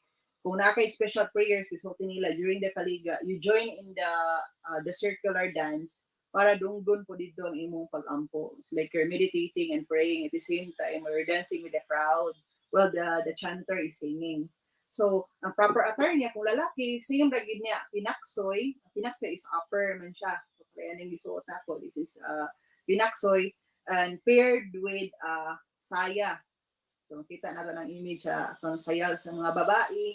Black, ang color for Talaandig is red, black, and white. But, siguro, kaning makita nato dire kana siya nga skirt gina permanente kung naidugso, and also kani ang comfortable ka sa imong top sa kanang kuan siya, kanang dili sad kay siya guot kay ang pagsayaw sa dugso daghan kay na siya og mga movements na kinahanglan kaning madungog nimo ang imuhang kani ang clap, so may mga mag clap ang kamutin ha, ang footworks gyapon nina is paminawan gyapon because the music nga atong madunggan sa dugso is kanilang tingog raman sa atong tiil. So sa mga lalaki, kung gasaot, dapat kaniyang dili siya necessary nga pants. Ang uban ana is na may mga from school for living traditions, ilaha is mura man siya kaniyang kuan. Dili pa siya shorts, pero ang ilaha nang sa mga bata dili man kay taas ilaha, mas comfortable man sila. So wala siya gipili. Kung bagani lang ang magsuot, kasagara mo gud mga bagani is ilaha is kanang murag vest type mo nakita nato sa kaning image, vest nang ilaha. Kung dato panahi makita nimo mga dato kay kanila is murag kanang long sleeve ilang pinaksoy, dili siya same aning sa mga bagani. So proper attire for dancing dugso is dapat dili ka nakadatong attire, dapat inani imong attire nang kita nato sa image karon, vest lang siya. Special consideration natiman-an lang when dancing the dugso, binanog, and the saot, dili siya didto sa kuan kani ang unsa nga gisuot, kun dili unsa nga age or unsa nga position in the community. Very specific ang Talaandig sa unsa imuhang role in the community. Example, you're a baylan. Baylan is most likely dominant white ng ilaha. Children po is the same. Dominant white na gamay nga stripes nga red, but wala gina sila black in their color because so sa among mga elders, the children cannot carry kanang heavy things sama sa color nga black because black ang meaning ana sa mga Talaandig is like judgment. So kang sagara pud magsuot sa black is ang amo ang dato magud is to have the marami ko na sila judge also when there's a conflict or mediation process. So mga bugat nga mga butang may husayon na ay mga ang konteksto nga kinahanglan sila ang magresolba. So this represents the color black. So dili specific ang Talaandig sa mga kuan kani ang unsay sinina, pero ang position nga bantayan pati ang mga embroidery. So naay uban mga bata is wala tayo siya kuan sulam. Ang tawagan na sulam is wala kayo siya embroidery, mga patterned work, inana mga symbol like tawag nato is kinalasag. Kung gi-embroid imo sinina nga naay kinalasag, it means you're the protector of the tribe. Kalasag man siya, shield. So unsa man yung role in the community, bata pa ka dili pwede sa imo ha, but you are a leader, if you are a teacher, pwede siya community kuan organizer or isa ka sa council, pwede ka magsuot ana nga mga patterns. So mo siguro to siya, ang importante is tan-awon kung haom sa iyahang marag role in the community ay siya magsuot og katuang mga sinina nga magbagay sa iya. Salamat kay 𝗕𝗶 So she explained to us that it's of course what they wear during the dance. It's not costume. It's their attire. It's how they dress. It's not a costume like when we have dance performances here. We would say, "What's your costume?" So the attire of the indigenous peoples are not costumes. Those are their traditional attire. So they wear the attire according to their possession in the community. So for example, a baylan or a healer or a religious leader has also a specific design of their attire, so of how they dress. So it's more white. And also, of course, the children cannot wear black. Only the dato can wear the black color in their attire. The traditional colors of the Talaandig are black, white, and red. So I am wearing right now a dress inspired, just inspired by the Higaonon colors, black, red and black, red, white, and black, with also, of course, yellow. Because yellow, according to the Higaonon, it represents the eye of the sun, and it's part of their colors in the Higaonon. So, so now we would like to ask. So I guess we were not able to include the explanation of Baay Aduna regarding Binanog. Binanog is actually a dance that represents the hawk, the banog. Did we include this in the clips? Wala, no? Wala ma-appeal. So we're so sorry, Baya Donna, that we were not able to include the Binanog dance in the clips that we showed this afternoon. So the Binanog, according to Baay Aduna, is the dance of the hawk, because the hawk represents balance, and they always dance, and they always need to have balance. So it represents um, both the negative and the positive. There should be balance, and that's what they dance in the dance of the banog, the binanog dance. So now we are asking Baay Aduna to tell us more about the attire that she is wearing right now, the Talaandig attire that she is wearing. So she said that the upper part, the top is pinaksoy, and then the lower part for the women is the saya. And the warriors usually wear vests, and also they do not usually wear another kind of design for the lower part. It's not usually pants. So now we are asking Baya Aduna to tell us about her attire. Sa Talaandig, three major colors, red, black, and white. Kana siya sa atong pinaksoy og saya. But then in your accessories, you can put yellow on it with symbol also of the sun. But kung Talaandig lang siya nga colors, red, black, and white siya. So dito ka ang kaning mga artist nato no nga kani ang ga-create sa ato ang mga beads, ga-create sa ato ang mga accessories. Kana sila ga-create sila other color para mas tagaan o kani ang emphasis dito ang colors nga naa sa atong sinina, which is red, black, and white. So explain ako ang kaning gisuot nako karon. I think this is 100 years na siguro sobra na. Kaya pamana lang ni nga sinina sa ako. Most likely makita ni mga pattern diri is na ikinalasag. Nalasag is symbol of shield or protection. So, kita na gawin na ito no, sa saot na ikalasag ito. So, importante kaya nga symbol for kani ang atong protection. So, ang mga bai daw or mga dato, daghan kay sila mga their work, their life is focus mga dito sa kultura o tradition sa tribo. Ang nasa ng sinina nga kinalasag, nag-symbolize siya that is maprotektaan sila. And also, makita nga, they are kaning protectors sa ato ang buhing kultura. Also, you can see mga patterns about kani ang diamonds. Diamonds doon na siya is tawag aning uban kinabuka is marag na ay hidden treasure sa sulod. So, ang kultura nato lantaw sa mga tribo, ilang kultura is nagpailalom dito ang ato ang bulawan sa atong tinuuhan, sa atong kultura, sa atong batasan.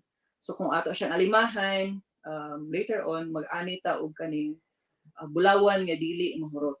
So uban is mga bulak, mga dayan-dayan ra man na siya. Ang uban dayan-dayan is mga decoration. But there are also kani ang patterns like triangle. Nakita sa inyo diri ang kani ang headwear na akong isa. Wala ko nagsuot karon og kani ang pinanggahangan kay walay magtaod sa akong ulo. This is my headdress. Sa babae tulo ka buok iyang headwear. Muna kay pinanggahangan, kani dayon siya which is the 𝗕𝗶𝗆𝗆, and then another yarn is gitawag na siya og kani ang isa ka accessory gyapon sa Talaandig.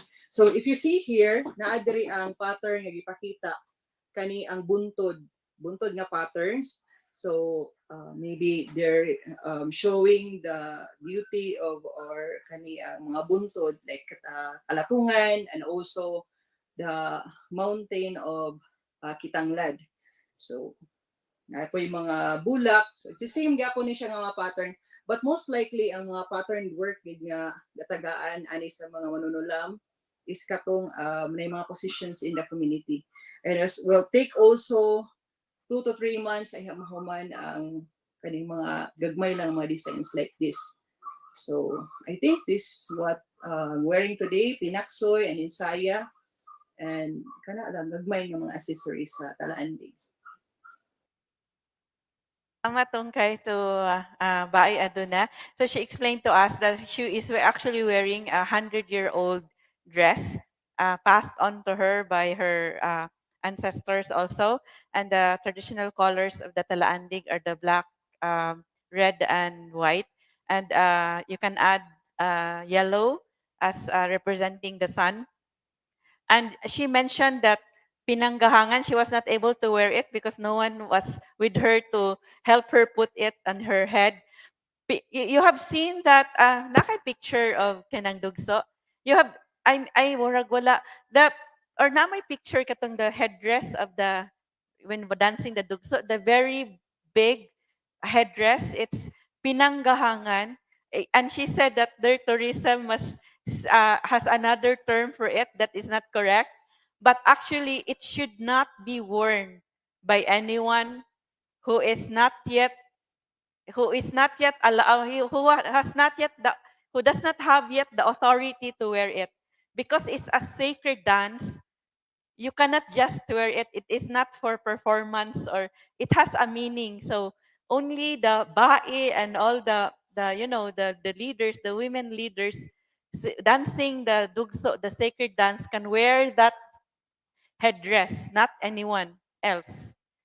But there are other headdress now in the Higaunon, Talaandig that are now available, and also we have it here at Pamdras. I was asked by my teacher, my history teacher, when I wore it one time because I was wearing it with the mga dato in Bukidnon. Did they allow you? Did they? And they said, I asked them actually. I was asked if I should be allowed, and then the women around me said you should wear, this, we have there is this headdress. It's available here, so you wear it like that. So wala, it matches.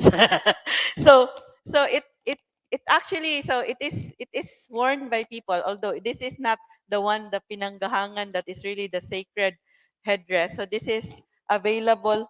Wala, nasangit sa akong kuan. Di day. Wala di ay. So this is the headdress that is made by the Higaonon women. And also they have also this necklace. Bai Aduna was wearing the same design of a necklace. So you wear it like that. It is, kind of close to your. It's really close to your neck. Yours should be long. Uh, you should have a long neck, or not necessarily. So this is for their traditional necklace, and also it also has matching earrings. And it's available at Palmgrass, Sinugatan Gifts from Cebu. And of course, our Higaonon women who made this would also continue um, making this for other people who would like to also have to give tribute to the Higaonon culture. So this is they are actually very good artists, right?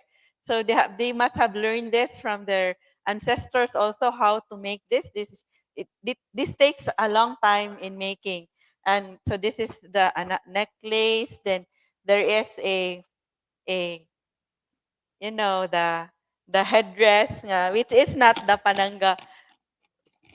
Ngayon ko, moingon na lang mo og yes. Patay mo sang wala there. So, and of course, it also has earrings. So they are also wearing actually belts. So This is not from Bukidnon, but this is from the Tibuli. Did you know that Miss Universe Katrina Gray used the Tibuli belt also? It has also a meaning. I'm wearing a belt from the Tibuli. So it has bells. And the bells have meaning. It is an amulet. It is an anting-anting. At it also wards off bad spirits. Aside from being, it has aesthetics. So now we would like to know, so we just came from Bukidnon and Tibuli. Now we will go back to the Visayas, and we would like to know about the costume. So we have discussed about the traditional attire of the indigenous peoples. Now, because right now the peoples in the Visayas, we are now wearing, Western clothes, and even the indigenous people actually. When I went to Sulu, I was asking them, why are you not wearing your traditional attire in the Tausug? And Professor Darwin was telling me, actually, it's very expensive. It's very expensive to continue wearing the traditional attire. I was asking that to our government agency, the Philippine Fiber. Why is it? How could these indigenous materials be made more cheaper or affordable for everyone? So now we would like to know the costumes being used in festivals, or the body art and costumes in festivals like Pinta Flores in Negros, and how do these costumes draw from pre-colonial artistic traditions and cultural motifs? So we now have Dr. Randall to discuss this. Okay, thank you for that very wonderful question. Actually, as I'm listening to your discussion with your other resource speaker, that's true. Most especially if we are learning folk dances. Some of our resource speaker or resource person would not want to term it costume. They would rather want it attire, because as you mentioned, that's the typical attire or outfit that they do wear every time they dance, are of course just for a daily wear. However, when we talk about festival, the perspective is really very different. It's so diverse, and it's the equal opposite. Much to our desire to stick to what has been done during those times. In particular, you made mention about pre-colonial. What do choreographers do most of the time is simply get the pattern and make it as an inspiration. There are a lot of factors why our choreographers do a lot of modification, revision of the designs, simply because you're going to compete, and festival is a different thing. You have to consider the lightings, but especially if you will fall sa gabi, nighttime, you have to consider if it's done daytime. So the color scheme, the design, if the design is so intricate and it's very small, so tiny, it could not be seen. So they have to increase the size and do some vibrant colors so it would be visible at night. So nowadays, if you will see our festival, some of the costuming is simply an inspiration of the past. But if you're going to look into the details, it's really very far different. We would be very grateful if there's really somebody who would still stick to the traditional color scheme, to the traditional pattern, the way it used to be. But in most cases, they will tell us, nadidihado ako. So I will always be at the end, kumbaga at the end loser, because some of the contingents made a big change, a 360 what's this difference as to the traditional way. So the short answer, nowadays it's simply an inspiration, a modification of what is really there, not specifically only for the Pinta Flores, even even other festivals in the province of Negros Occidental. Here in Cebu, I could relate because you have two versions: the Sinulog, the traditional, the how would I say this? The free interpretation, and the traditional. Because will be judging hopefully also this time.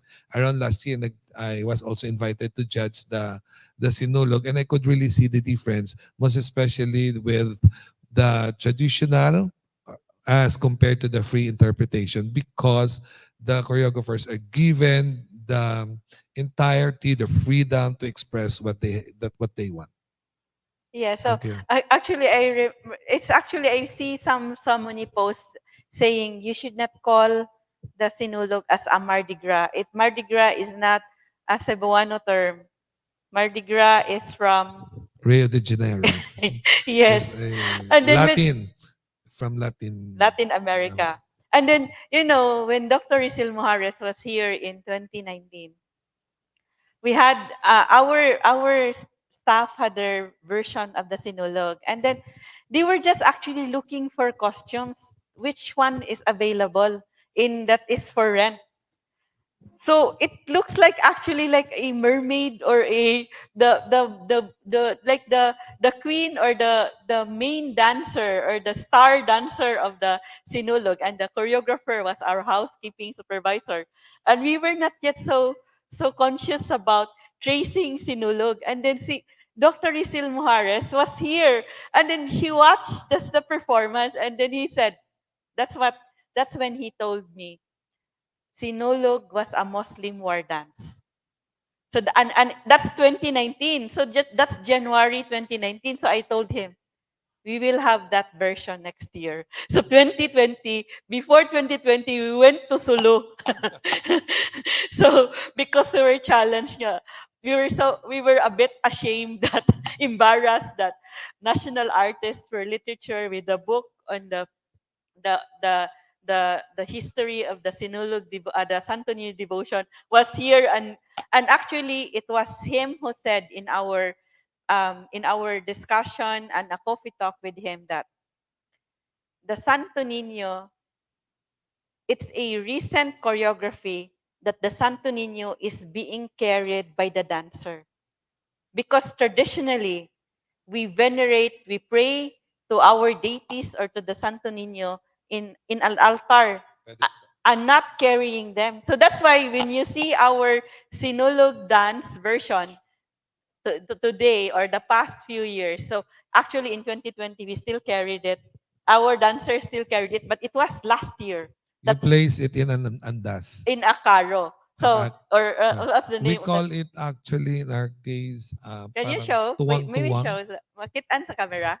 In our dialect, we call it tuwang-tuwang because I have one research dance. It's Saot ni San Roque, Saint Roque. And it's every time August, we do celebrate also the feast of San Roque. And we do that also. Yeah, so it was actually when we had our discussion also with our choreographer Cesar Nimor. At first he did not want the Santo Niño to be carried in the 2020 our choreography, but then we were used to it, to having it look so aesthetically beautiful that the beautiful dancer is carrying the Santo Niño, carrying in their arms.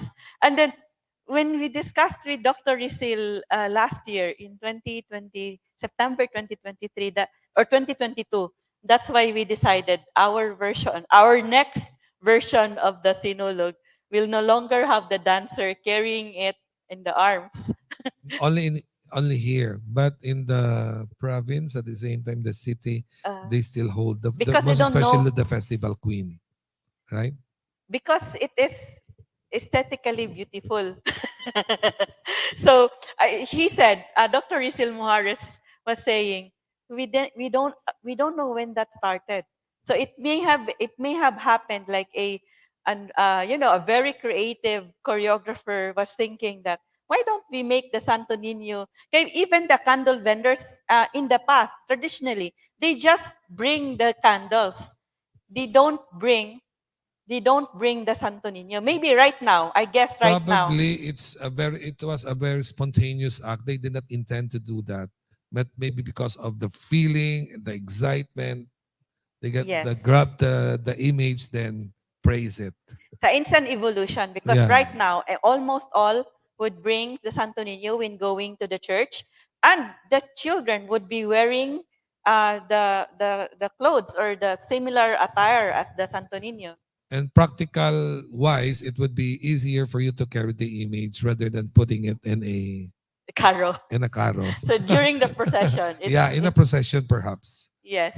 So now, daghang salamat, Dr. Randall. So now we would like to ask Dr. Randall. Actually, we would to continue regarding the dancing of the candle vendors. We would like to share also that in this book by Dr. 𝗕ᗶ he mentioned, Americans who came to Cebu in the 1800s, and they saw that the women like dancing inside the church in a frenzy, like mad, crazy person. So it's just like the Babaylan dance. But later, they were now made to go out of the church. And they were already, their movements are already controlled. Like when you see the candle vendors dancing, it's now, just doing like that. It's It's not more modest. more modest than unlike the babaylanes who were so like crazy in dancing, that because the spirits would go into them during the dance. That's what they believe. So we have these last two questions for our resource person. So we have a question.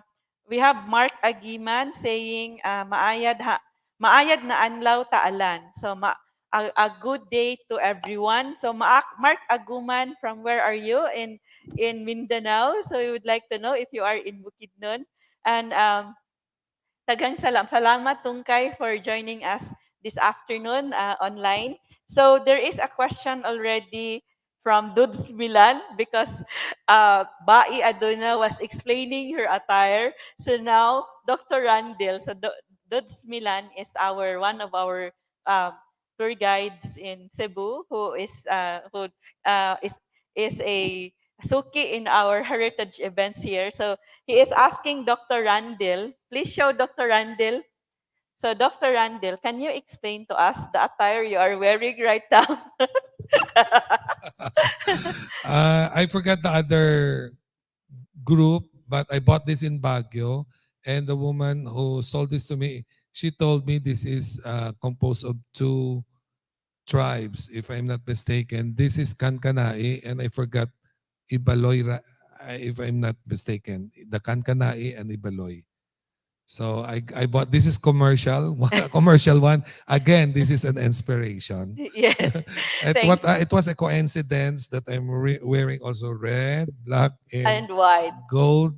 This a white also. Yes. So It's like the Talaandig colors also. The red, black, and white are Talaandig colors, although a different design. Unlike Merkanaka Merchant stripes. yeah, it's nice when you made mention about the yellow one, which represents the sun or The sun.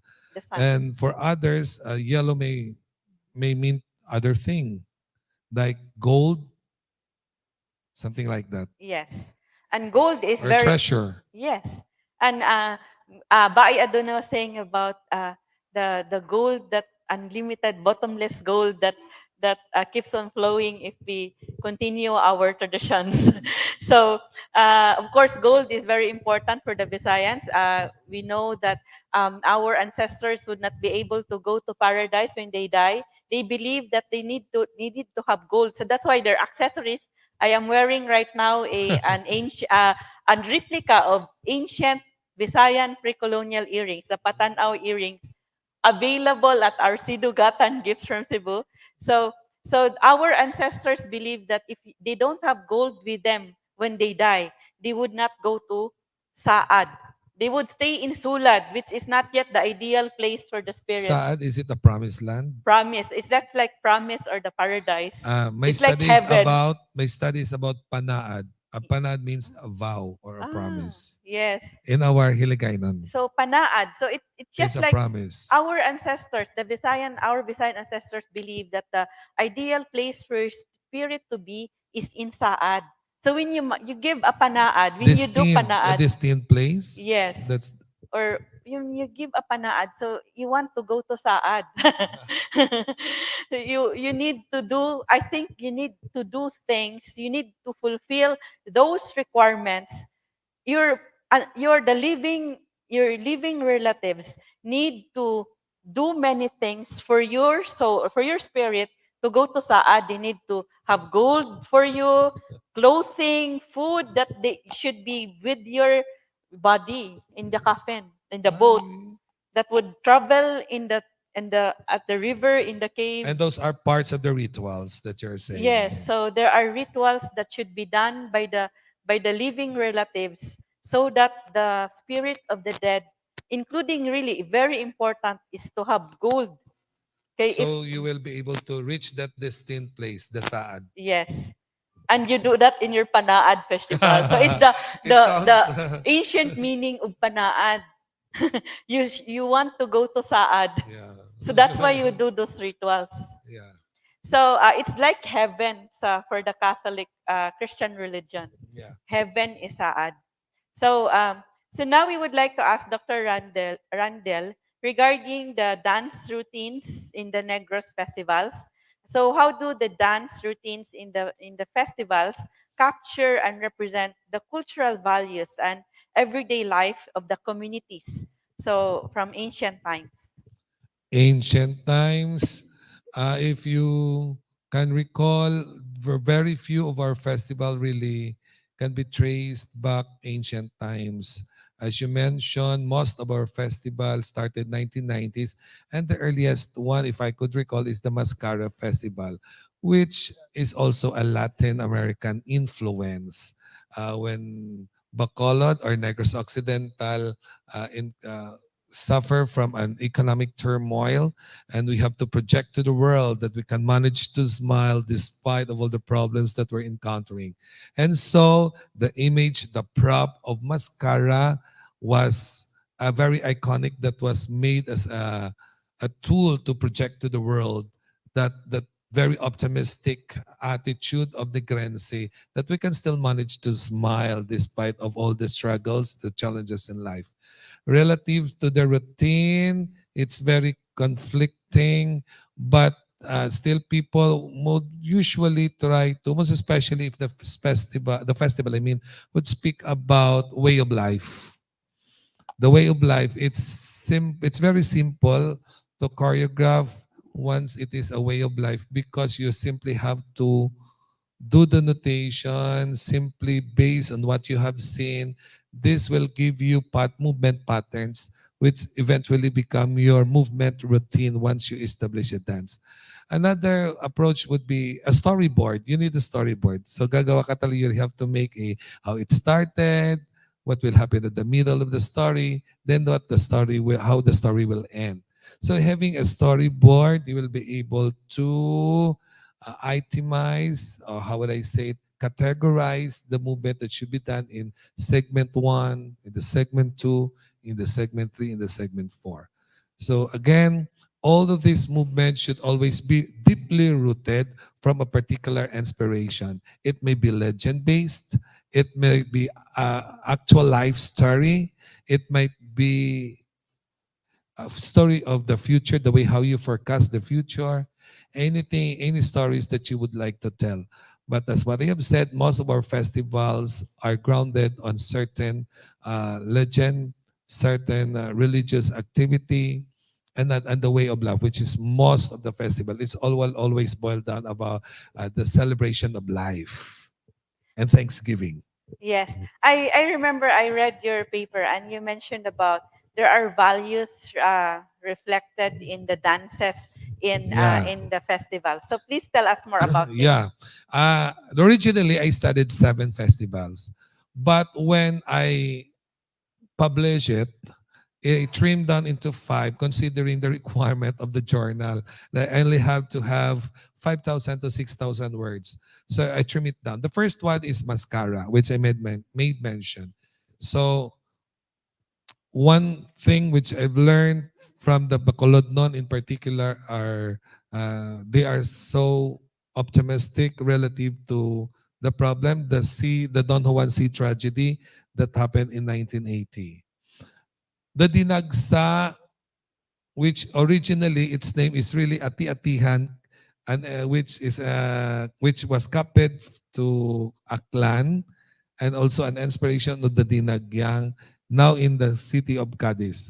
So we changed its name into Dinagsa because in 1969, if my memory serves me right, or 1972, a 10 sperm beach whale were caught along the shores of Cadiz City. So Dagsa, the the coming together of all the blessings and many more that needs to be grateful of. So religiosity is one. For the Babaylan, uh, we can never deny the fact that despite of the new technologies, people still believe on what's this? The traditional belief system, wherein we have to seek the help of the hilot, the albularyo, whatever you may call it, but generally the babaylan. Then fourth one, it's the kansilay. We still believe on the legends.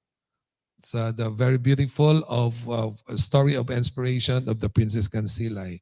So Kansilay is an image of a brave woman. Nowadays, women are very much empowered.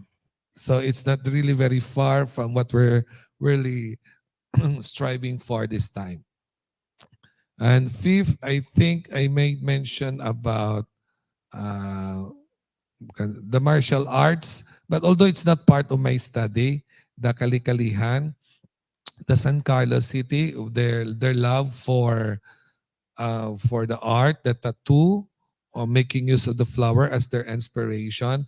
When I did that research, it's just a simple gesture of being hospitable, a very luxurious way of treating our visitors because we Filipinos are really known for being hospitable. And in San Carlos City, they're really doing that. Their luxurious way, extravagant way of welcoming their visitors. So all of this, it reminds me being luxurious because there's a famous tagline no, that sa Negros, ang kwarta, ginapiko at ginapala. I don't know how would you translate it in English. uh, so all of these characteristics which I extracted and learned from the various festival which I studied is really reflective of a Negrense identity. And all of these were all coming from the pieces of literature which I studied based on their historical background, movement, costumes, music, rhythm, and of course I did also interview a focus group discussion with regards to people's worldview. Daghang salamat, Dr. Randall. So we're so happy that you are able to study about these things. Like you really have an in-depth study about the festivals in Negros and tracing it, summarizing it. So and the theoretical framework of it. And then of course we may be able to develop more our cultural art, our cultural dances, because of those studies. Yeah, that's correct, ma'am. But because I cannot actually give a generalization, considering that I did study only 7 out of the many festival nowadays. It has grew a lot. Now we have 32 local government units now. So it would be unfair if I'm going to generalize it, considering these are my limitations actually, in particular to my study.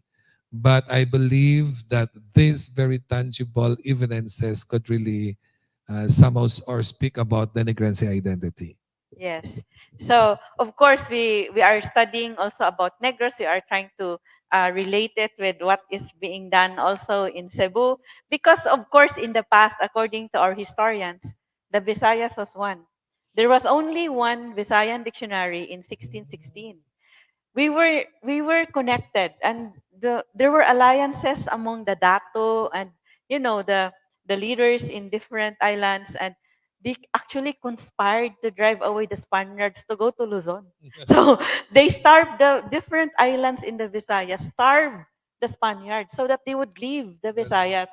They would cut the supply coming into Cebu, and when they would go to other islands in the Visayas, there is already an emissary from Cebu that already went ahead of them. And when they come, the Spaniards would arrive there.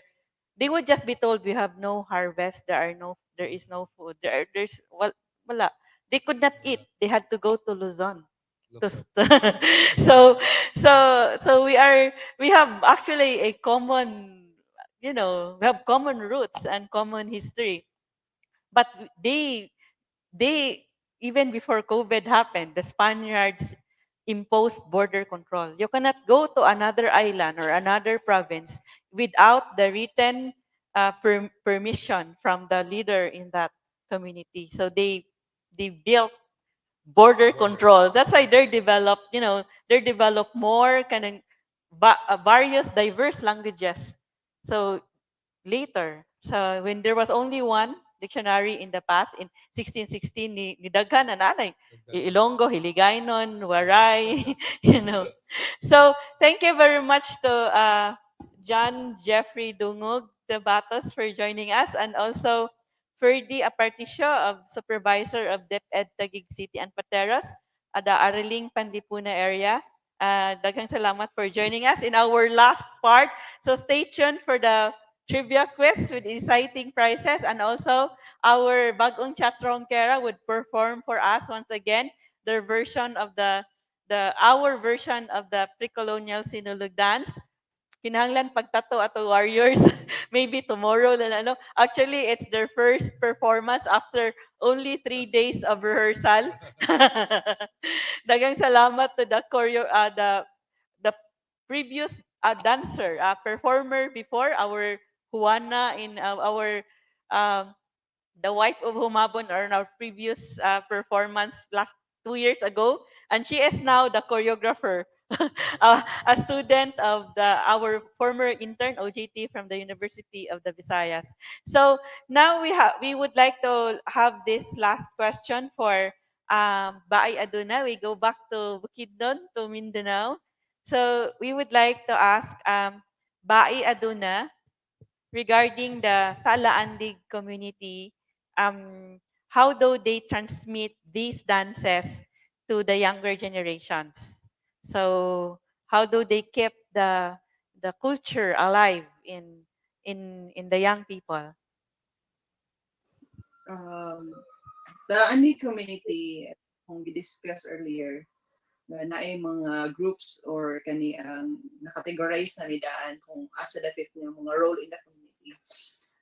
Isa sa mga, I think, hantod karon nagapoy strength at Talaandig dito sa ilahang cultural practices is because we have this school for living traditions.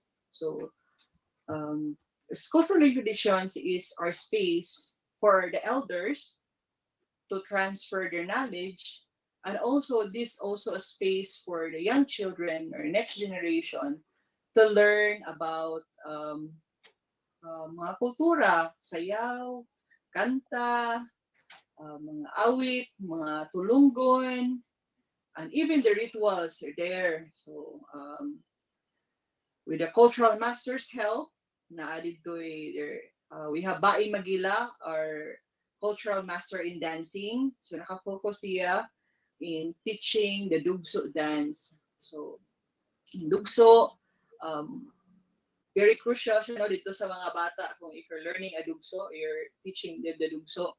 Because pagdala sa circle is also learning about leadership. So atong first time I remember when I was maybe mga grade 3 or grade 4, it's my first time nga ako ang gipalid for the dugso. So it's like you're holding the group. You're taking care of the group. Kaya ikaw ang first person dito sa line. And then we remember in our tulugan there's this post in between. And ang permente istorya sa niba yung gila sa amoa or sa akuwa, ayaw ibangga ang imuhang grupo. You take care of your group. Kung leader ka, watch where you're going. You know where you're going. Kabalo ka unsay next nga move. Kabalo ka unsa ang atong buhaton. Kung nay masayop, dili magkatawa. You give your focus. So I think school for living tradition is very important dito, no? Sa build up nimo sa pagsabot kung unsa day na ang imong mga sayaw. Unsa day na imong culture, unsa day tradition. Why is it important? Kanong kinahanglan nato siya gabuhaton. For ako nga bata ako, I grew up in school for living tradition sa una may. Ang school for living tradition actually magdawat siya bata 1 to 5 years old. This is a nursery and K1, K2. Nag-uba na sila din ha. And then ay dayon ang bata ipaadto sa preschool. This is a preparation sa mga bata. Before they go to the normal school or grade school, kabalo sila unsa day ay or kinsa ang mga Talaandig. Don't know their language, kabalo ka magbinukid, at least makabalo ka unsay may da masulong. Sa buwa darawa tatulo, teaching them how to count in binukid. Unsa day ng puan kani ang colors in binukid. So, unsa ang mga awit sa Talaandig, who are the ancestors of the Talaandig, which is gibutang na mo sa kanta for children, easy to remember. And also, ang mga elders, they find their space, they become very valuable and importante sila sa mga mata sa katilingban, labi na sa mga Talaandig. Because sila man ang among star dito, sila man ang teachers. So me, actually, I'm a teacher, but I'm just a facilitator because I can teach dances and song. But in the cultural masters, sila good ang magtutok, maghawi sa bata. Kabalo sila ang kaninga bata, dili ni siya pwede diri ani nga kuan nga cultural activity kay thinker. Kuan kayo ni siya, marag hyper kayo ni siya, ibahin natin siya sa nga kalihukan. So ang wisdom sa mga tigulangan nga paglantaw, unsay kinaktibukan nga paglambo sa isa ka bata, unsaon nga pagsumpay didto sa kalihukan nato sa komunidad or sa atong kultura sa Talaandig, gilantaw na siya sa atong mga elders. Salamat Tungkay to Bai Aduna for telling us about how the Talaandig cultural community transmit this culture, their culture, to the younger generation through the Talaandig School for Living Traditions. So it's actually being I know that some other communities in Bukidnon are now following this initiative like this. They started this in Bukidnon in Lantapan by 𝗏𝗏𝗰𝗶𝗃, the father. I guess he is 𝗏𝗏𝗰𝗃 is the father of Bai Aduna. So she mentioned that they before they go to the regular or to the school, the DepEd school, they would first study in the school for living tradition, and this would continue. So I remember Amay Iwag Linsahay, also at Talaandig, an uncle, the uncle of Bai Aduna. He was one of our resource persons last year, also for Sinulog in the event Diwata versus Santo Niño, and he told us about the rituals also of the Talaandig and Higaunon.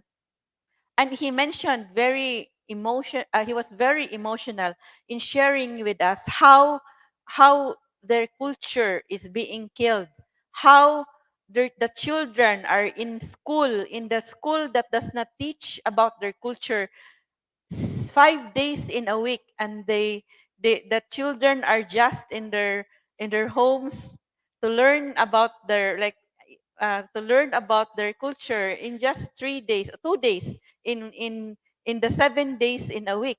So their traditional education about their culture is being killed. Their traditional health care is being killed. Their healers, traditional healers, are not allowed to practice their healing practices, and also even their traditional belief system is being killed. Their Bagani system, their warriors, the system of their warriors is being killed, and their traditional way of governing themselves is also being killed. There are so many ways that they are being killed. Their culture are not, are not promoted. Like even if there is a day like Anlaw ta unsa, like there are festivals being made for them, but then it does not reflect their culture. Like even I wouldn't mention, so even it would reflect their culture, but they are being made to dance and wear attires that are not in accordance to their culture. Like they are forced to wear for aesthetic reasons the headdress that is not supposed to be worn during, if not in a ritual. If you are just dancing for a competition, you should not wear those headdresses that are reserved for very sacred rituals. But they are forced to do it, or they are made to do it for competition and to show them off for tourism.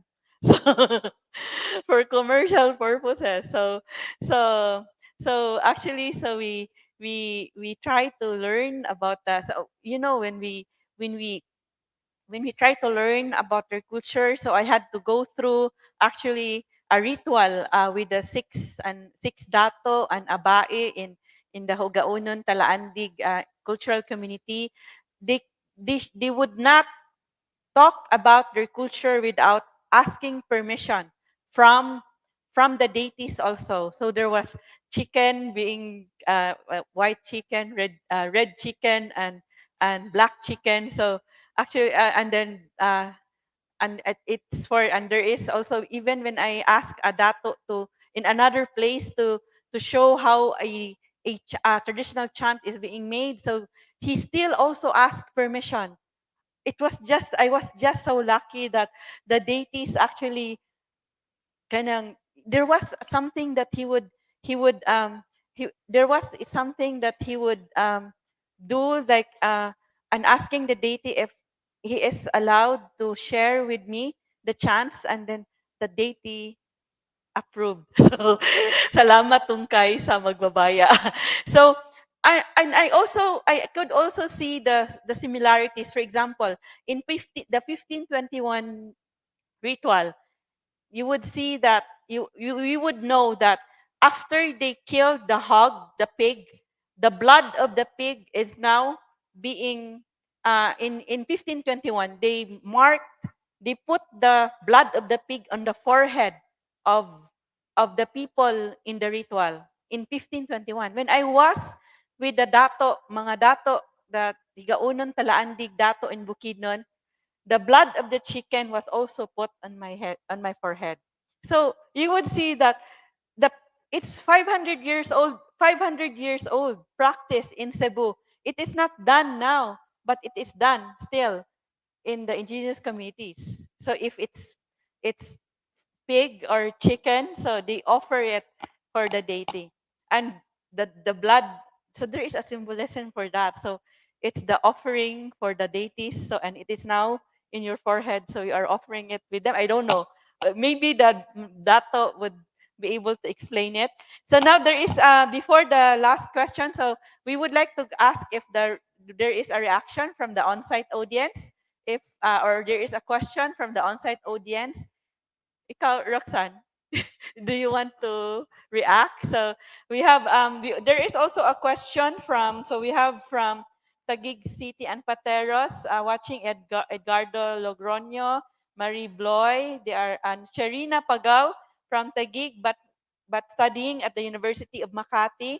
There is a question from Ferdi Aparticio, what should be the proper way of dancing the image of the infant Jesus holding by the hands or placed on a carroza? We don't know if there is really the right or wrong way to praise, but we just mentioned that according to Dr. Risil Muhares, traditionally we worship our God on an altar and or an akaro, not holding it with the hand. So if we see, if we would read the accounts of Pigafetta, our ancestors have altars in their homes. They put the anitos. They would not bring their anitos with them wherever they would go, but then it is in the altar. Of course, they have anting with them. That is already blessed by, supposedly blessed already by the anitos. So we have from the Diandi Heritage Center, also the Diandi Heritage Center is our partner in our events every month, and we have the executive director of the Diandi Heritage Center. He is also a professor at the University of the Philippines teaching history and Rizal, and also he is the founder of the LGBT a Visayas LGBT group, Bisdak Pride. So Roxanne, a microphone.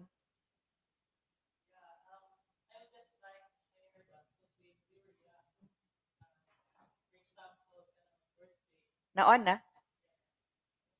Isa ka ko no, para di siya modungo. Okay na ni? Sige. Yeah, we of course na magkuan kanang magpatay og manok or baboy. I just realized now the importance of that practice because it is always my father who will kanang put the sign of the cross in our forehead using the blood of the pig or the chicken. And it is always we always do that every time when we were young, no? So I realized it was a practice, although my father was an Ilocano living in northern Luzon. Ganun. But the practice actually is not just in the Visayas or Mindanao. It is actually nationwide. No? I do not know the influences of that. Like maybe also Maybe it's Southeast Asian. Southeast Asian influences, right? Yeah. Yes. So daghang salamat for sharing, Roxanne. So it's so amazing actually that this practice 500 years ago. So in the past, it's not actually sign of the cross, and of course the Talaandig does not put a sign of the cross on your forehead. It's just they just put the blood on your forehead. So it is now the Christians are now using the traditional, the ancient rituals tradition and putting a Christian twist to it. So it's now folk Christianity. Like it's a traditional ritual. Like putting when you offer pig or chicken, the blood would be put on your forehead, not with the sign of the cross, but just putting it on your forehead. Then the Christians still do it now with a cross. Uh, see, Dr. Randall wants to say I something. have a similar experience with that one shared Please put. by a good professor, but it's not on my forehead. When I first transferred, sir, on a newly house, which I purchased, I don't know what's precisely what should I do. I have with my students with me, and one of them told me, "Sir, can we buy black chicken?" Tapo- what we did, we also get a portion, no, of the blood of the chicken and do the sign of the cross at the front door of my house with the belief that the house will not be living together with driving away evil spirits, something to that effect. Yes. Ah, okay. So Yes. actually, the Talaandig Higaonon or the indigenous peoples believe that you don't just give an offering to the white spirits but also to the dark spirits. So when you slaughter a white chicken or a red chicken, there should also be a black chicken, and it's actually put in the offering in the table where the food is offered. There is a place for the offer for the dark spirits because you should not. It is to appease them para di sila manghilabot to protect so that they would not get angry. So should be an offering also for them. So so we have daghang salamat for the sharing. Is there another natay question from the audience? So from the also from the 𝗬𝗏𝗏 is back. So I don't know, but 𝗬𝗏𝗏 is my explanation of the black chicken and the white chicken, correct? So it is what Amay Iwag, your uncle, told me in 2022. So we have also do we have other questions from the online? Wala na. So we have Marivic Almo from DepEd Tapat, Taguig City and Pateros, and also Marie, also from Andres Bonifacio High School, Edgardo Logroño from Taguig, and Felisa Joanna from Taguig Science High School. Daghang salamat for joining us in this event, Tracing the Roots of Sinulog. So, wala na mo question and sharing from the on-site audience. So, we have our uh, trivia quiz with exciting prizes. So everyone in the audience can answer this first question. The second question is for those online. Pwede sad mo answer if you, pwede sad. You can answer through the comment section. Naana mo ikuan kanang internet at link to the Facebook Live. Wala, wala mo yung cellphone. Not allowed eh. So now we have this first question. It is a very easy question. So for the one who would like to answer this question, you will get this pretty cocktail of the month. If you answer the question correctly, then raise your hand. So everyone is qualified. So everyone here is qualified to answer the question. You raise your hand and go to to this microphone to answer the question. So the question is this: What is what is the name of the sacred dance ritual of the Talaandig? Wala, balik-balik tag story. If dili maka-answer ang on-site audience, if the on-site audience cannot answer, we will have the online audience to answer this. And the online audience would be able to get this when you come to Cebu, if you are not from Cebu. So, what is the name of the sacred dance ritual? The highest or the most sacred dance of the kasi ano ba ni siya? Hall of Famer. Sige, hindi ka answer. Give chance to others. Sige, kisay mo answer. Sige. Give, kung dili mo ka-answer, sige na, answer niyo. Dili, oh. Sige na, give your name. Ni-answer na ang mga kuan. Ni-answer na ang mga online. So, ang camera for the kuan, for the, give your name and from what school. Ay, wala pa kay Mike. Sige, again. I'm Ginalyn Kalinawan from Talisay City College. So, what's your answer? Dugso. Congratulations! So, you win a pretty, ay lag kahubughan, aram na tequila. It has tequila and fruit liquors. Congratulations! So, gilista ninyo ang name. Congratulations for giving the correct answer that the sacred dance of the Talaandig, the Higaonon, and other indigenous cultural communities in Bukidnon is the Dugso dance. Congratulations. So nanag yun mo ikasulti sunod no. Sunod. Next question. The next question is I was the one who kept on talking about this. So your prize for this is an Instagrammable kawa bath with an orasyon, with a healing prayer from our modern day babaylanes of the Alima native massage. And so you can have a flower bath or a tinola bath with ginger, sea salt, and lemongrass, sea salt, and ginger, or a flower bath, or buwak, or bulak, hulum kawa, bulak hulum kawa, or a tinua hulum kawa, or other hulum kawa. So the question is, you will answer through the comment section of the Facebook Live event. So you can also qualify if you have internet or kuan. Wala mo din mo yung phone, no? Sila ra, kamo na lang ang mga others would be able to answer. Wa mo labot ang staff kay di pwede. Kay kabalo na mo daan. So there is also an answer, Dugso, in online, correct? And Lanilin Eugenio Gueta says also Dugso, congratulations, but it's for the on-site audience. So then the second question is this, only through the comment section.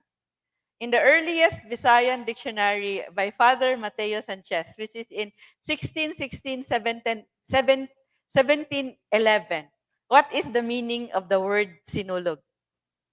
Sige, ako yung discuss, ana. In 16, it's also in our video, the sinulog roots, sinulog roots. So you win a hulum kawa if you are able to answer this. So what is the meaning of the word? What is the meaning of the word sinulog in the earliest Visayan dictionary, or in the 17th century? What is the meaning of the word sinulog? Di mo ganahan maghulom kawa, no? Convert na lang natog hilot. Pwede rasad, kung di mo ganahan maghulom kawa, you can have a hilot. Hilot with orasyon, our hilot dilana with virgin coconut oil, or hilot or kana whole body massage if you don't want to have a 𝗕𝗶𝗃𝗀𝗃. So unsa kisa may naka-answer? War dance. Zarina, your answer is nearly correct, but it lacks a word, another word. So there should be a qualification for it. So what are your other answers? So do you have other answers? Magkuan na lang mo, on site na lang mo kanang oral answer kay you don't have cell phones here. Kuyaw kaya ito mga bagong 𝗕𝗶 if they can't answer this question. so so wala pa. So do we need to give another question? Because is this a very hard question? What is the meaning of Sinulog in the 17th century according to the earliest Visayan dictionary? It starts with letter S. Sinulog. What is the meaning? What is the meaning of the Sinulog word in 17th century? It starts with letter S. It's letter S. It's letter S. Is it Sinulog also? How many letters in the word? you can actually if the answer of pwede na eh. Pwede na eh. Kisay nauna, Zarina. So si Zarina na lang, sulog or sulo. Sulo or sulog or water current or sulo, the island of Sulo or sulog, water current. It could be a tausog war dance. So it is a Sulo, the island of Sulo, sulog, water current, and the tausog war dance, and also a tausog woman's dress. So congratulations to Sharina, studying at the University of Makati and is now from Taguig. Congratulations when you come to Cebu. We are going to have a free Instagrammable 𝗕𝗏𝗃𝗀 or with an orasyon by our modern day babaylanets. So, wala na, no more questions. So now, congratulations. Ilista na nato ha, kay we will post them, the winners of our trivia quiz. So congratulations to everyone for your answers. So now we would like to get the closing statement from our online resource person. We have from the Talaandig Indigenous Cultural Community, a teacher in the School for Living Traditions. We have from Lantapan, Bukidnon, we have 𝗏𝗶𝗶 𝗏𝗶. Salamat sa pagpaminaw. I hope kung makita nato ang mga sinina, mga sayaw, or mga tribo na nagpakita sa ilang kahibalo, nagpakita sa ilahang kultura, atong mabati na naa didto ang spirito sa buhi nga kultura, spirito sa panalangin sa magbabaya nga magpadayon atong mga buluhaton sa kultura. So salamat sa atong mga cultural workers, and thank you also sa padayon nga mga nagsayaw sa mga atoang mga rituals, nagsayaw sa atoang mga kultura, nagsayaw sa atong kinabuhi nga unta dili maputol karon nga henerasyon. Sa atong mga pagpaningkamot, padayon ang atoang pagsayaw sa pagprotekta, pagsayaw sa pagkinabuhi, pagsayaw didto sa atong mga panalangin nga unta nga sunod nga mga henerasyon magpabilin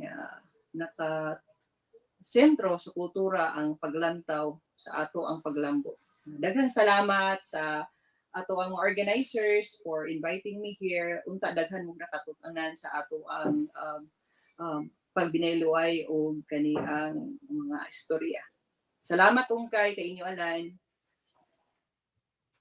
Salamat ungkay to 𝗏𝗶𝗏 𝗏𝗏, and she thanks everyone who listened to her sharing, and also she says that every time we see their art, their culture being performed, and also and the rituals being performed, then we know that their tradition, their culture is still alive and continues to live, especially with the help of the cultural workers who are teaching this to the young peoples in the indigenous cultural communities. And also when we see their traditional attire, their accessories, their how they dance, so we know that their culture is still alive.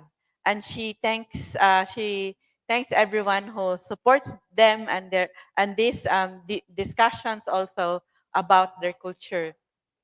So now we will have also the um, we have the closing words from our on-site, our in-person resource person. We thank him very much for really accepting this challenge of sharing with us uh, his knowledge about the festivals and the roots of the festival in the Visayas, especially in Negros. So we have Dr. Randall Villones from the NCCA Dance Committee and PNU Visayas.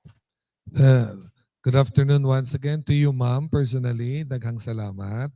To the Palm Grass, the Cebu Heritage, thank you also. To all the people behind this production, congratulations and daghang salamat. And you know, it's really very nice that this time I was given another opportunity to share the Festival of Negros Occidental. As a teacher, this activity is really commendable because we do not only dance in the streets, but at the same time we send the right information, the right opportunity at the same time to trace back our roots and our history. And with this particular program or production, our students, my students in particular, if they're watching, pretty sure they will really learn a lot, no, in tracing back our history. And we're hoping that our future festivals will not be only full of production, but at the same time full of stories that is really worth telling for. Thank you so much. Dahil salamat, Dr. Randall. So we are so happy that he accepted this invitation because we invited so many people. And it seems like no one wanted to take up the challenge of, tracing these festival dances to our roots or to the ancient times. It's very hard. And we have a brave warrior and babaylan. Brave warrior and babaylan rolled into one. So brave in, sharing with us his study and sharing with us his wisdom and knowledge regarding the festival dances in Negros. So daghang salamat really. We are so delighted that Dr. Randall is with us. And he is on his way, like in the next day, he will be a judge in the Sinulog sa Dakbayan, sa Sinulog sa Sugbo. So he will be one of the judges.